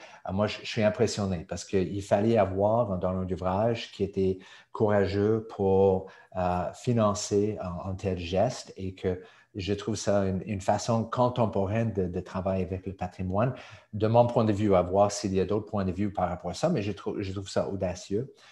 Le projet de l'HLM, d'abord, j'adore cette photo et ça m'a fait même penser à Boutros-et-Pratt, les arbres au plateau. Et c'est une valorisation culturelle du cadre bâti en termes de l'escalier, comme Paul-Antoine avait dit, plus en même temps, on récupère des bâtiments existants. Et en commentaire qui était déjà sous-entendu par d'autres aujourd'hui déjà, c'est la Ville de Montréal et ses triplex et duplex et ses bâtiments comme l'HLM des habitations Saint-Michel sont des forêts emmagasinées entières. Alors, parlant d'énergie intrinsique, c'est une base de carbone que l'on a captée et que ça en soi a une valeur incroyable. Alors, la revalorisation, Paul-Antoine l'a bien résumé, la revalorisation de ces bâtiments-là, les challenges sont là. Ce n'est pas toujours techniquement facile et des fois des questions de moisissure, même de l'amiante et d'autres problèmes. Et que plus tard, je lis un petit peu le fil de discussion, plus tard on parlera des coûts et le patrimoine aussi parce qu'il y a beaucoup à dire là-dessus, mais que le premier projet est très audacieux, qu'entend que le donneur d'ouvrage était là pour appuyer ça. Et le deuxième, quelle belle façon de revaloriser plusieurs choses en même temps pour même revalorisation de l'économie sociale et de logement social. Merci, Owen. Et Claudine? Eh bien, ce patrimoine moderne, si tant mal aimé, je pense que les deux images me font penser à ça. Quoi que ce soit deux typologies, deux usages très, très, très différents.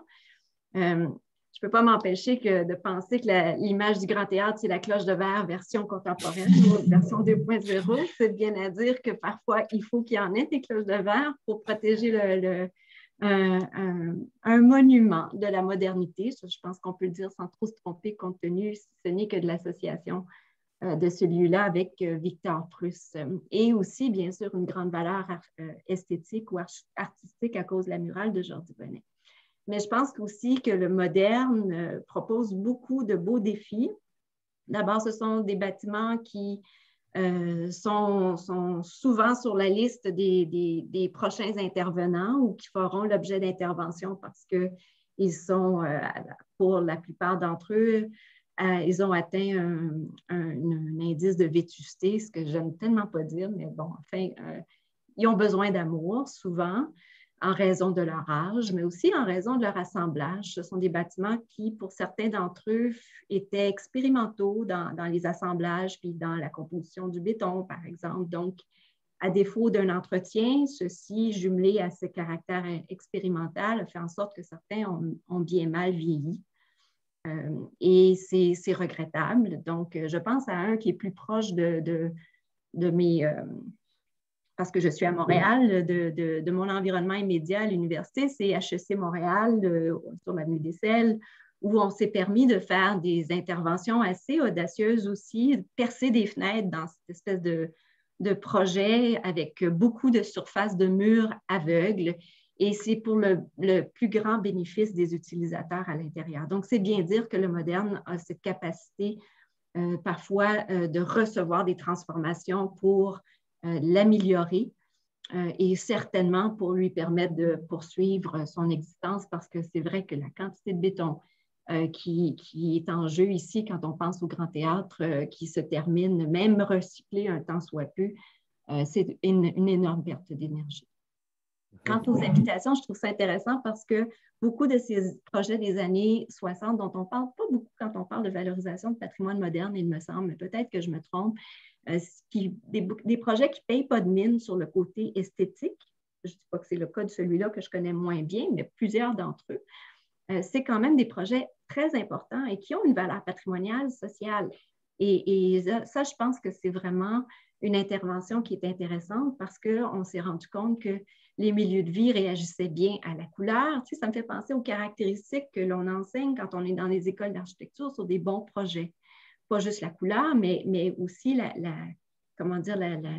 qualité esthétique de l'architecture qui peut contribuer à l'amélioration des milieux de vie.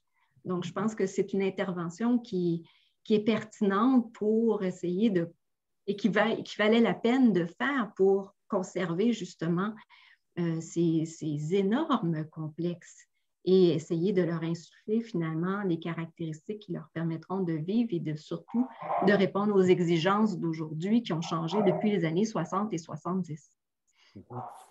Des exemples intéressants.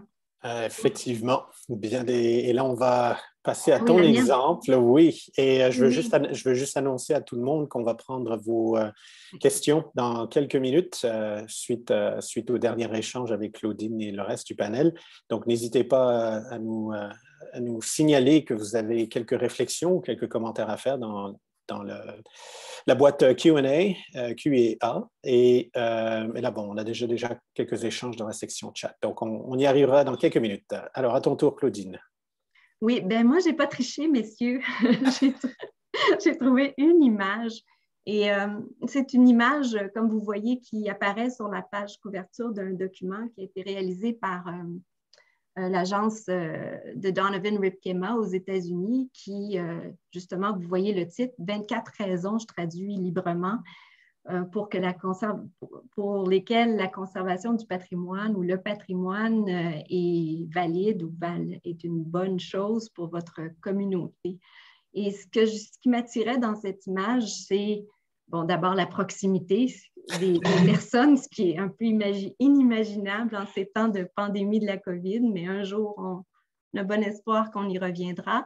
Mais surtout, cette ambiance de fête, cette ambiance de partage que je perçois, qui transcende cette image, avec comme arrière-scène des bâtiments dans un alignement d'une Main Street, donc d'une rue principale, comme il y en a beaucoup partout en Amérique du Nord, incluant au Québec, et qui sert de lieu de rassemblement. Donc, c'est s'approprier la rue avec des bâtiments qui n'ont pas l'air placardés, donc ils le sont peut-être aujourd'hui au moment où on se parle, mais au moment de la prise du cliché, non, et qui participent par leur usage, par leur forme, par leur alignement, leur contiguïté à la création d'un milieu de vie qui, somme toute, ma parole a l'air agréable. Voilà, pour moi, le patrimoine du futur, c'est aussi ça. Ce n'est pas que ça, mais c'est aussi ça.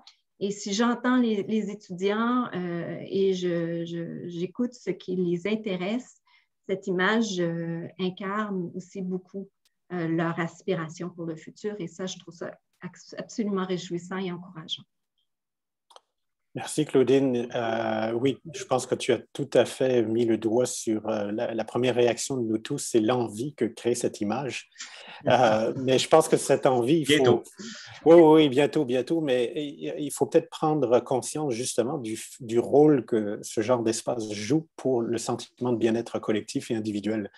Et pour moi, c'est un des messages que l'on porte dans notre profession depuis maintenant 1 an auprès des élus et des preneurs de décision, c'est l'importance de faire attention à ces rues principales, à ces espaces collectifs, à ces endroits qui donnent une identité et un sentiment de bien-être, surtout cette idée de bien-être. Et donc, vos réactions, messieurs, à part la même envie que nous avons tous. Je dirais, c'est ça, ma réaction, justement, c'est à quel point, donc, quand on fait ces interventions-là, il faut penser à l'humain, penser à la vie de quartier, penser aux ouvertures.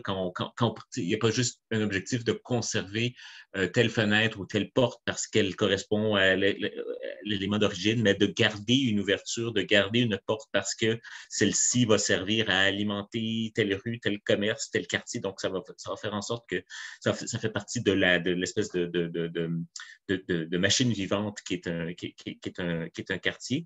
Ce à quoi ça me fait réfléchir aussi, puis pour faire le lien, Christophe, avec le contexte pandémique, des gens que je connais qui sont passés à la campagne ou qui sont loin dans leur banlieue, qui me demandent comment j'ai fait pour passer cette pandémie en ville sans trop déprimer. Moi, j'habite justement pas tellement loin du projet montré par Owen, donc dans le secteur Saint-Laurent-des-Pins, dans lequel c'est un milieu urbain très dense. Oui, les commerces étaient fermés, mais même si quand les commerces sont fermés, il y a un agrément de paysages urbains, de textures, d'animation, des gens qui se promènent, une densité de population qui fait en sorte que qui sont attirés par ça. Et on ne sait pas si ça faisait en sorte que c'était donc une période difficile, mais qui était beaucoup plus facile à passer parce qu'on habitait dans un quartier qui a un élément patrimonial et une texture historique qui faisait en sorte qu'on est quand même,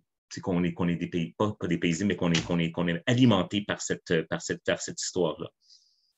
Donc, je suis content que l'urbaniste est allé en premier. Mais ça, c'est ce que j'adore dans cette image-là et qu'il y a longtemps, quand j'étais au CCIE du Plateau, on souvent parlait de la volumétrie patrimoniale du plateau. Les maisons rangées, triplex, duplex, qu'est-ce que ça veut dire? Les cours arrière, les ruelles, la vie de ce gabarit de quartier-là, qui d'ailleurs est, après le West End de Vancouver, c'est le 2e quartier le plus densément peuplé au Canada entier, mais on ne saura pas parce que c'est tellement habitable et vivable, ces quartiers, nos quartiers centraux, notre richesse centrale. Alors, de voir cette image-là de la rue principale revalorisée, que ce qu'on vient de vivre cette dernière année avec la piétonisation de pas mal d'artères à Montréal, avec le focus sur les commerces de proximité, l'achat local, nos commerces locaux et comment est-ce qu'on peut les appuyer et en plus le sentiment de communauté que ça engendre.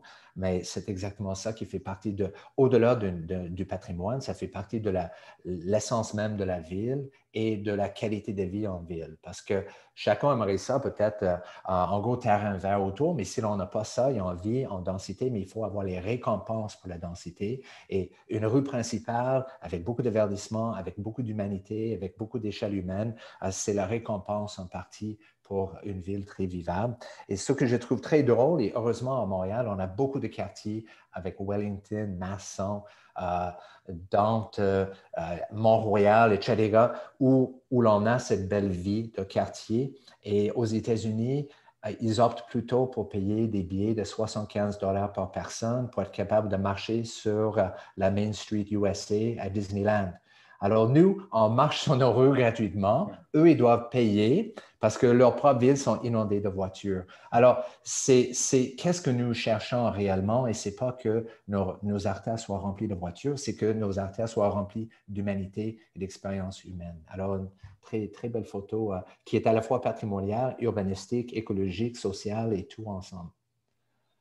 Bon. On a vraiment le groupe qu'il faut pour oui, merci pour votre choix de photos. C'était très différent, de différents points de vue, mais on a réussi à aborder toutes les facettes complexes de cet élément-là, de cette question-là. Bon, écoutez, il nous reste une petite demi-heure. On a pas mal d'échanges dans la section chat. Et là, je vais essayer de synthétiser un échange en particulier autour des exigences, du concept des exigences.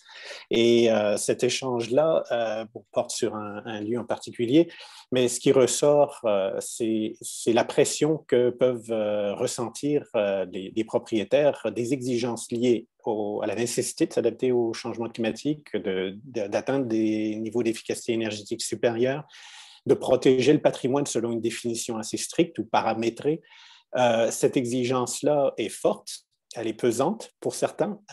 Quelles sont vos réflexions par rapport à ça? Et puis, je pense que ce qu'on peut mettre en lumière, c'est lorsqu'on parle de développement durable, on doit considérer la dimension économique également. Donc, comment est-ce que ça se joue dans vos réalités? Allez-y, n'importe qui. Owen, je pense que tu hochais de la tête, donc... Mais moi, je peux dire comme architecte en pratique qui doit naviguer les demandes de permis auprès de 19 arrondissements qui sont de plus en plus différents. Les demandes de permis sont les défis les plus difficiles de ma pratique. Il y a toutes sortes d'exigences qui varient d'un arrondissement à l'autre, notamment les exigences patrimoniales. Et je suis, autant que j'appuie le patrimoine, je suis tiraillé, en conflit avec les exigences, les coûts de ces exigences-là. En exemple, on a une maison d'ouvrière qui a été construite il y a 100 ans, qui a les petites fenêtres, parce qu'à l'époque, personne n'avait l'argent. Maintenant, j'ai une famille qui a beaucoup d'enfants, qui a besoin de la lumière, mais on ne peut pas toucher ces fenêtres-là parce que c'est les fenêtres patrimoniales. Alors, je me dis, mais aujourd'hui, on est capable de se payer la lumière naturelle et la ventilation naturelle, mais il faut qu'on reste encore dans les petites fenêtres d'une époque pauvre. Ça, et qu'il y a toutes sortes, et que moi, je ne connais pas la réponse ultime, mais c'est définitivement un enjeu. Après ça, vous pouvez changer vos fenêtres, mais il faut que ça soit les fenêtres en bois, guillotine, de telle forme, de telle. Alors, des fois, pour les façades en avant, j'arrive au bureau d'arrondissement, je donne une page blanche et je dis « designez-moi la façade que je peux faire parce que vous allez me dire quoi faire de toute façon. » Alors, et après ça, je dis au client, on va essayer d'avoir du fun en arrière avec la façade de la ruelle, mais même ça commence à être de plus en plus contrôlé. Par exemple, le plateau exige la brique rouge. Alors, on peut faire tout ce qu'on veut avec la brique rouge. Alors, c'est un gros défi et que chaque arrondissement encore est différent et chaque processus est différent. Alors, c'est très difficile à expliquer aux clients et difficile à même faire payer les clients pour certaines choses. Et dans certains cas, ils laissent pourrir les vieilles fenêtres en bois parce qu'ils n'ont pas d'argent pour les remplacer. Et après ça, on perd l'efficacité énergétique. Mm-hmm. Owen, c'est qu'on a tellement scrappé la texture de nos quartiers dans les 40 dernières années qu'on était bien obligé de dire, OK, on arrête et on contrôle tout au vraiment millipoil. Et donc, c'est une espèce de retour du balancier qui est inévitable.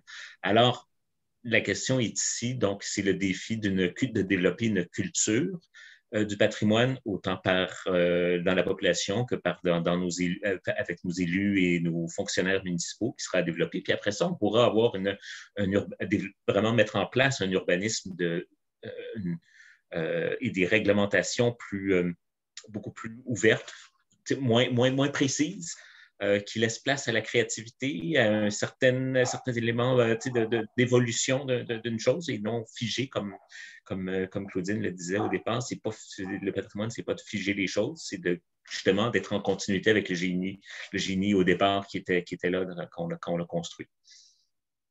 J'éprouve beaucoup d'empathie pour toi, Owen, parce que je me rappelle même que tu es venu en parler à mes étudiants dans un cours de ces difficultés que tu éprouves et je constate que tu les éprouves toujours et c'était très éclairant. Puis c'est bien d'avoir quelqu'un qui est sur la ligne de front, si on peut dire d'une certaine manière, à tout le moins pour cet aspect-là.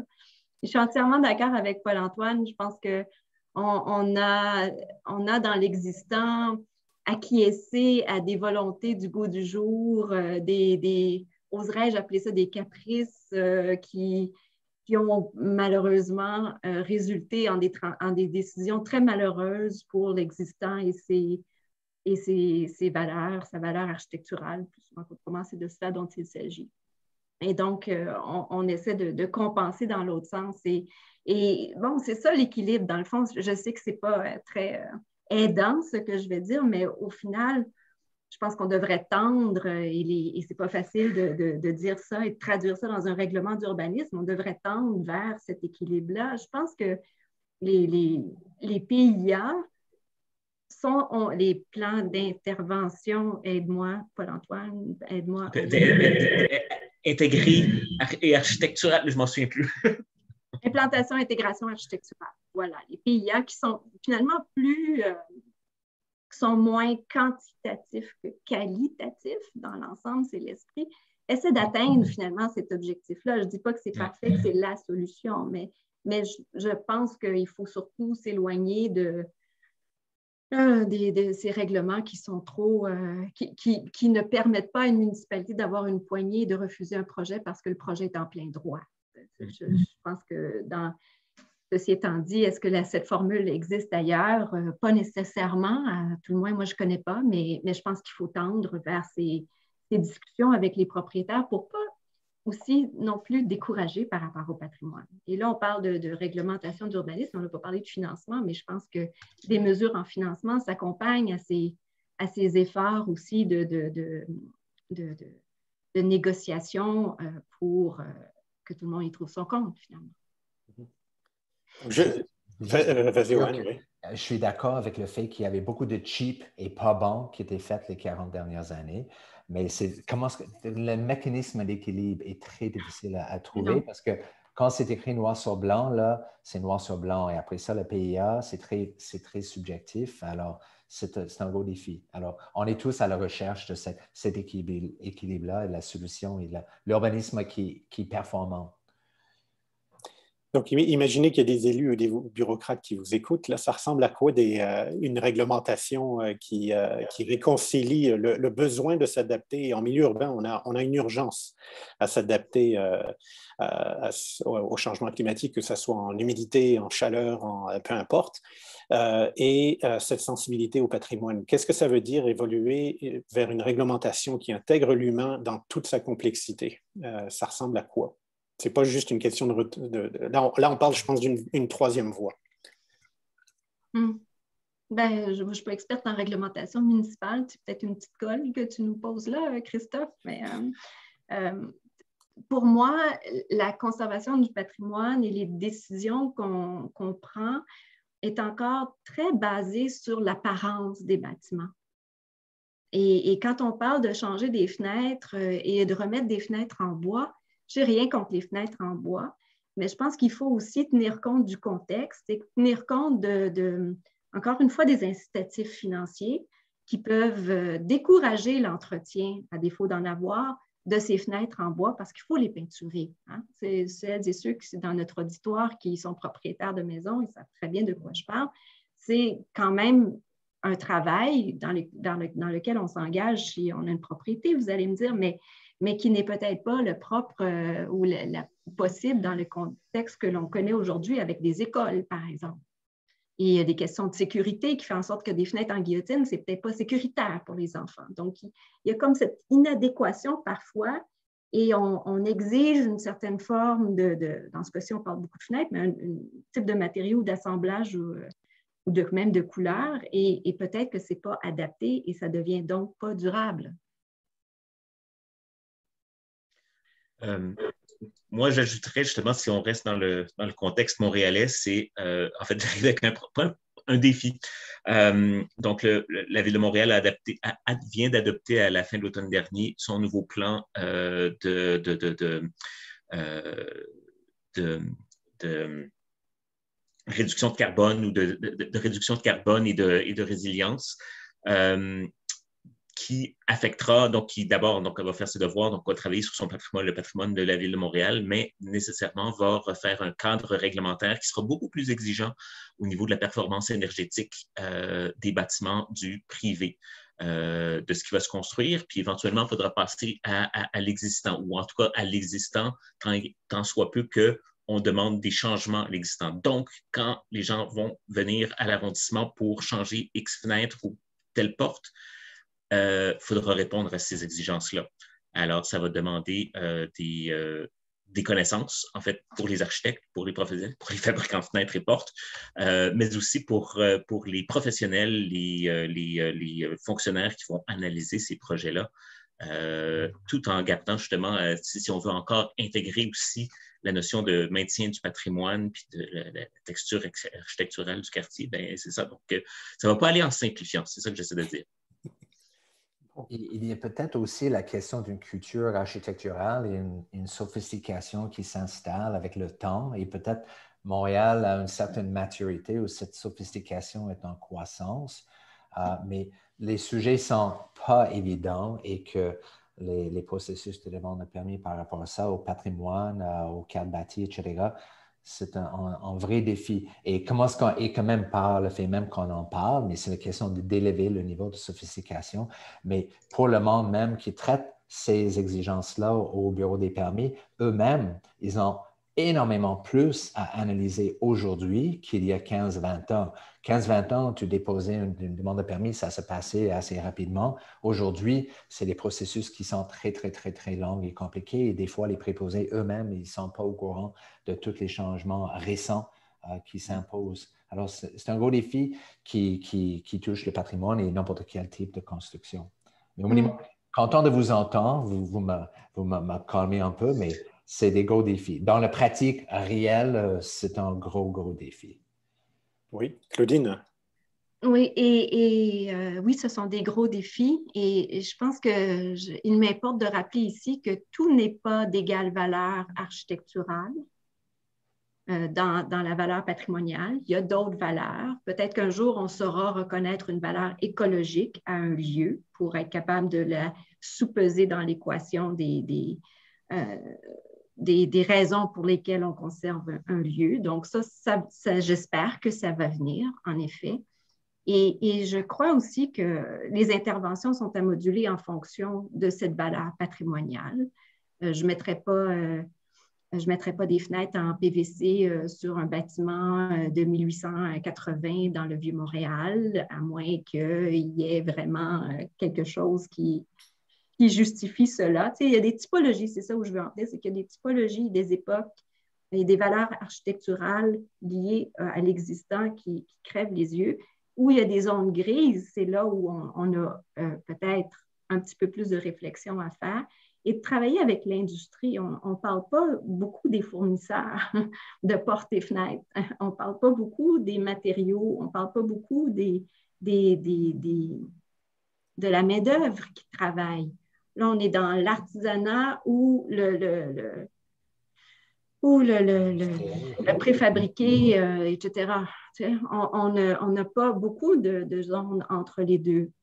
On n'a pas beaucoup, indépendamment de la surchauffe du monde de la construction dans laquelle on se trouve maintenant, il n'y a pas beaucoup de personnes qui savent diagnostiquer le bâtiment existant puis avoir ce que j'appelle souvent à la blague des yeux en rayon X là, qui sont capables de comprendre, qui voient à travers le mur puis voient où sont les montants, puis des vrais 2 par 4 et non pas des 1,5 par 3,5, puis etc. Donc, l'histoire constructive n'est pas là, elle n'est pas enseignée, elle n'est pas perpétuée et on a finalement un manquement dans la reconnaissance du geste de l'entretien et de l'expertise du bâtiment.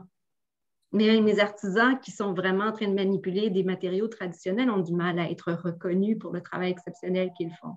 Mais Claudine, tu soulèves un point tellement important parce que comme architecte qui fait face à, mettons, un bâtiment X, il y a la facilité technique et des fois, mettons, on avait fait une analyse pour l'OMHN où c'est une analyse sur un îlot pour construire de logement social. Il y avait quelques vieux bâtiments là-dessus qui étaient vraiment vétustes, en mauvais état. La question était, mais est-ce qu'on les préserve, est-ce qu'on les intègre dans les nouveaux bâtiments? Mais de base, il n'y a pas de financement pour les intégrer et les mettre aux normes et les retaper à l'intérieur d'un projet de logement social. Et après ça, le calcul d'architecte, c'est comme, est-ce que j'ai les honoraires de passer des heures et des heures et des heures à essayer de régler ces problèmes-là? Alors, il y a le côté honoraire, le côté de mise aux normes, la complexité, est-ce que j'ai le temps de m'y pencher ou est-ce qu'on rase tout et on commence à neuf? Et après ça, il y a, comme Paul-Antoine l'a bien dit aussi, l'ego de l'architecte. Il dit, mais moi, pourquoi est-ce que je vais me faire rattraper par quelque chose de boiteuse quand je peux faire du créatif, du neuf à mon image? Alors, ça joue beaucoup aussi dans ces enjeux-là, en termes de comment est-ce qu'on aborde le sujet. Et après ça, si la ville dit non, il faut absolument le conserver. Après ça, le monde se sent menotté et pris en otage. Alors, c'est pourquoi on en parle aujourd'hui, parce que c'est des enjeux qui sont pas faciles. Alors, on a encore à peu près une dizaine de minutes avant les mots de la fin. Je me demandais, bon, là, je suis désolé pour tout le monde qui met les commentaires, mais on ne pourra pas faire le tour de tout.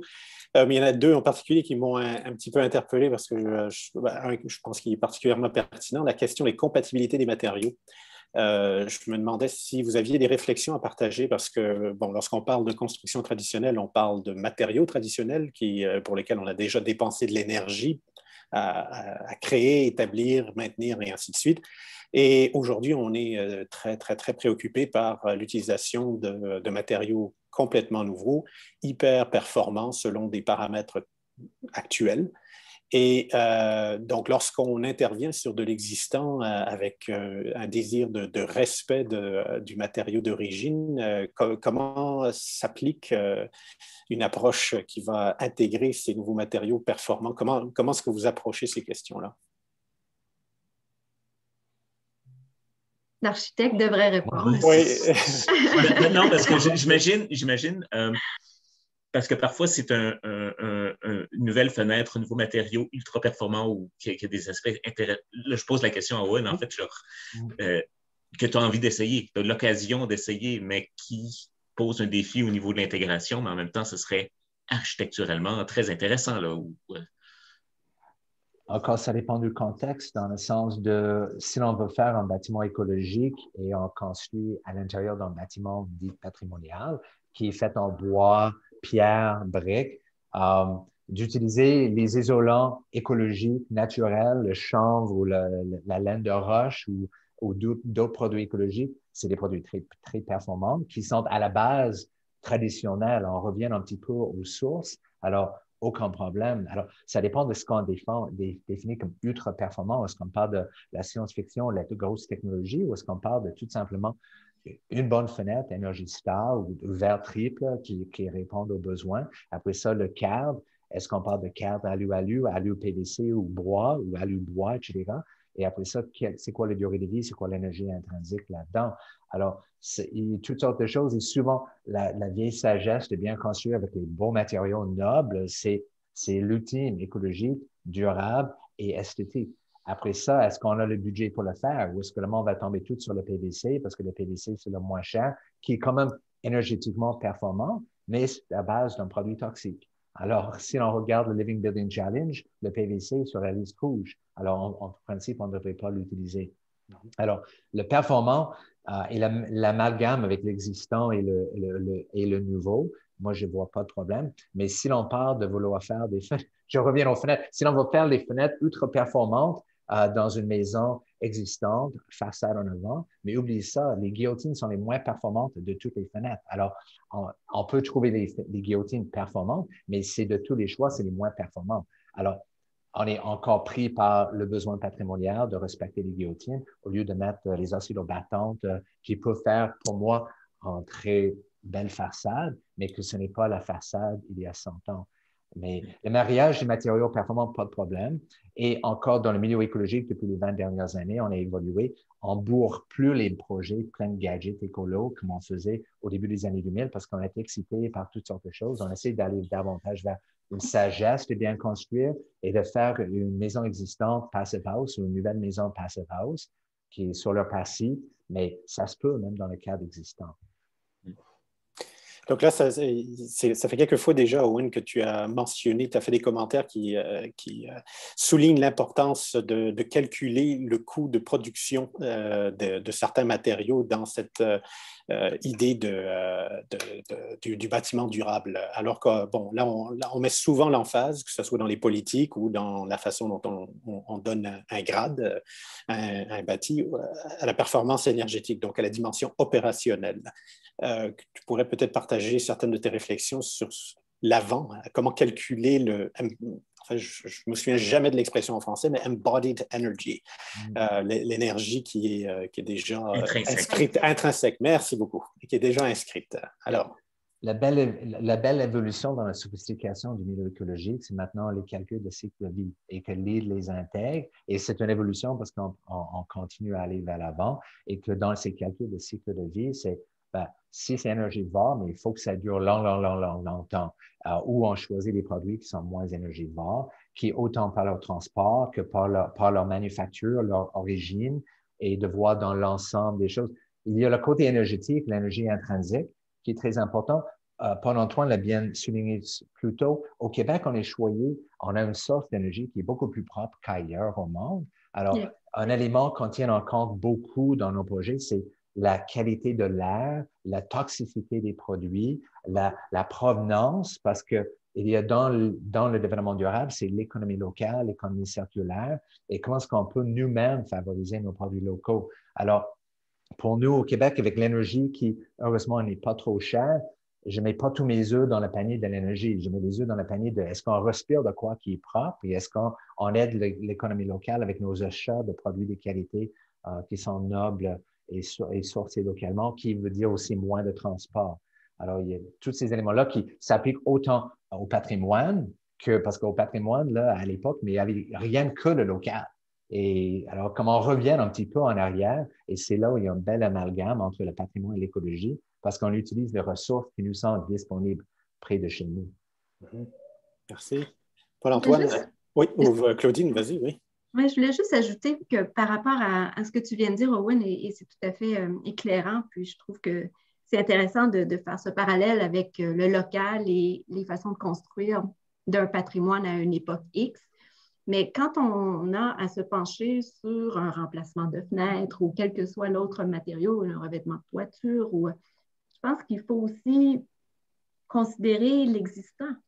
Ça a l'air évident que je dis ça, mais il faut connaître notre existant. Si on prend un bâtiment, quel que soit le bâtiment, moi j'utilise mon domicile sur lequel je fais des rénovations.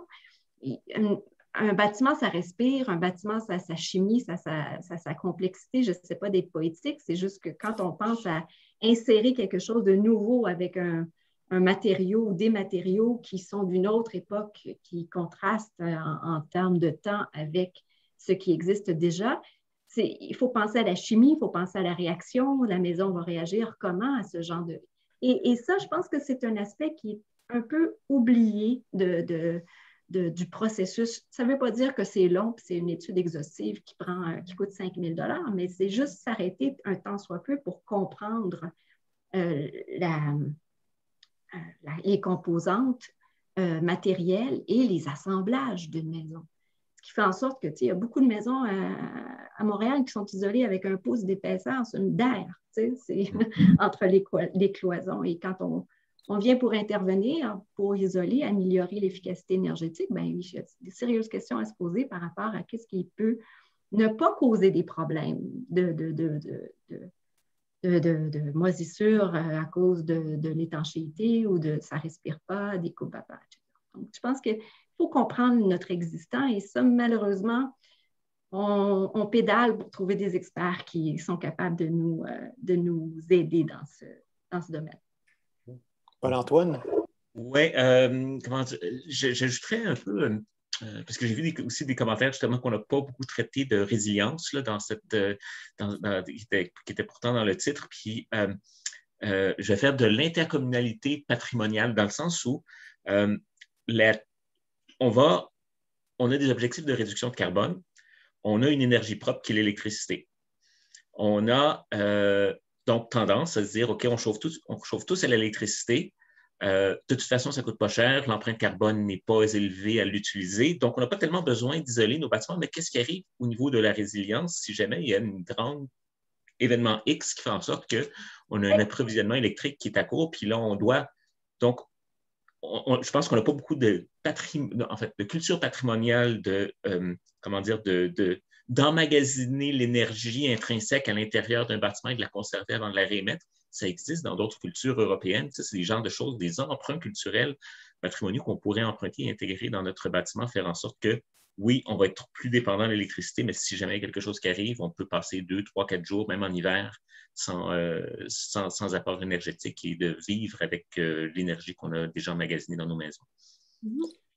Très bon point. Et que même avec le concept Passive House ou maison solaire passive, ce concept est tel que si l'on faisait tous les projets de logements sociaux avec le Passive House, ça veut dire que ces locataires-là n'ont presque rien à payer en facture de chauffage l'hiver. Ça veut dire que pour le monde qui a les revenus les moins importants, ont encore un coût de moins à payer en termes de chauffage chaque hiver, et la résilience est bien là.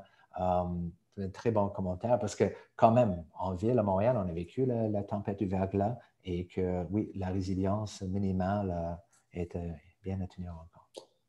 Écoutez, là, on arrive à la fin.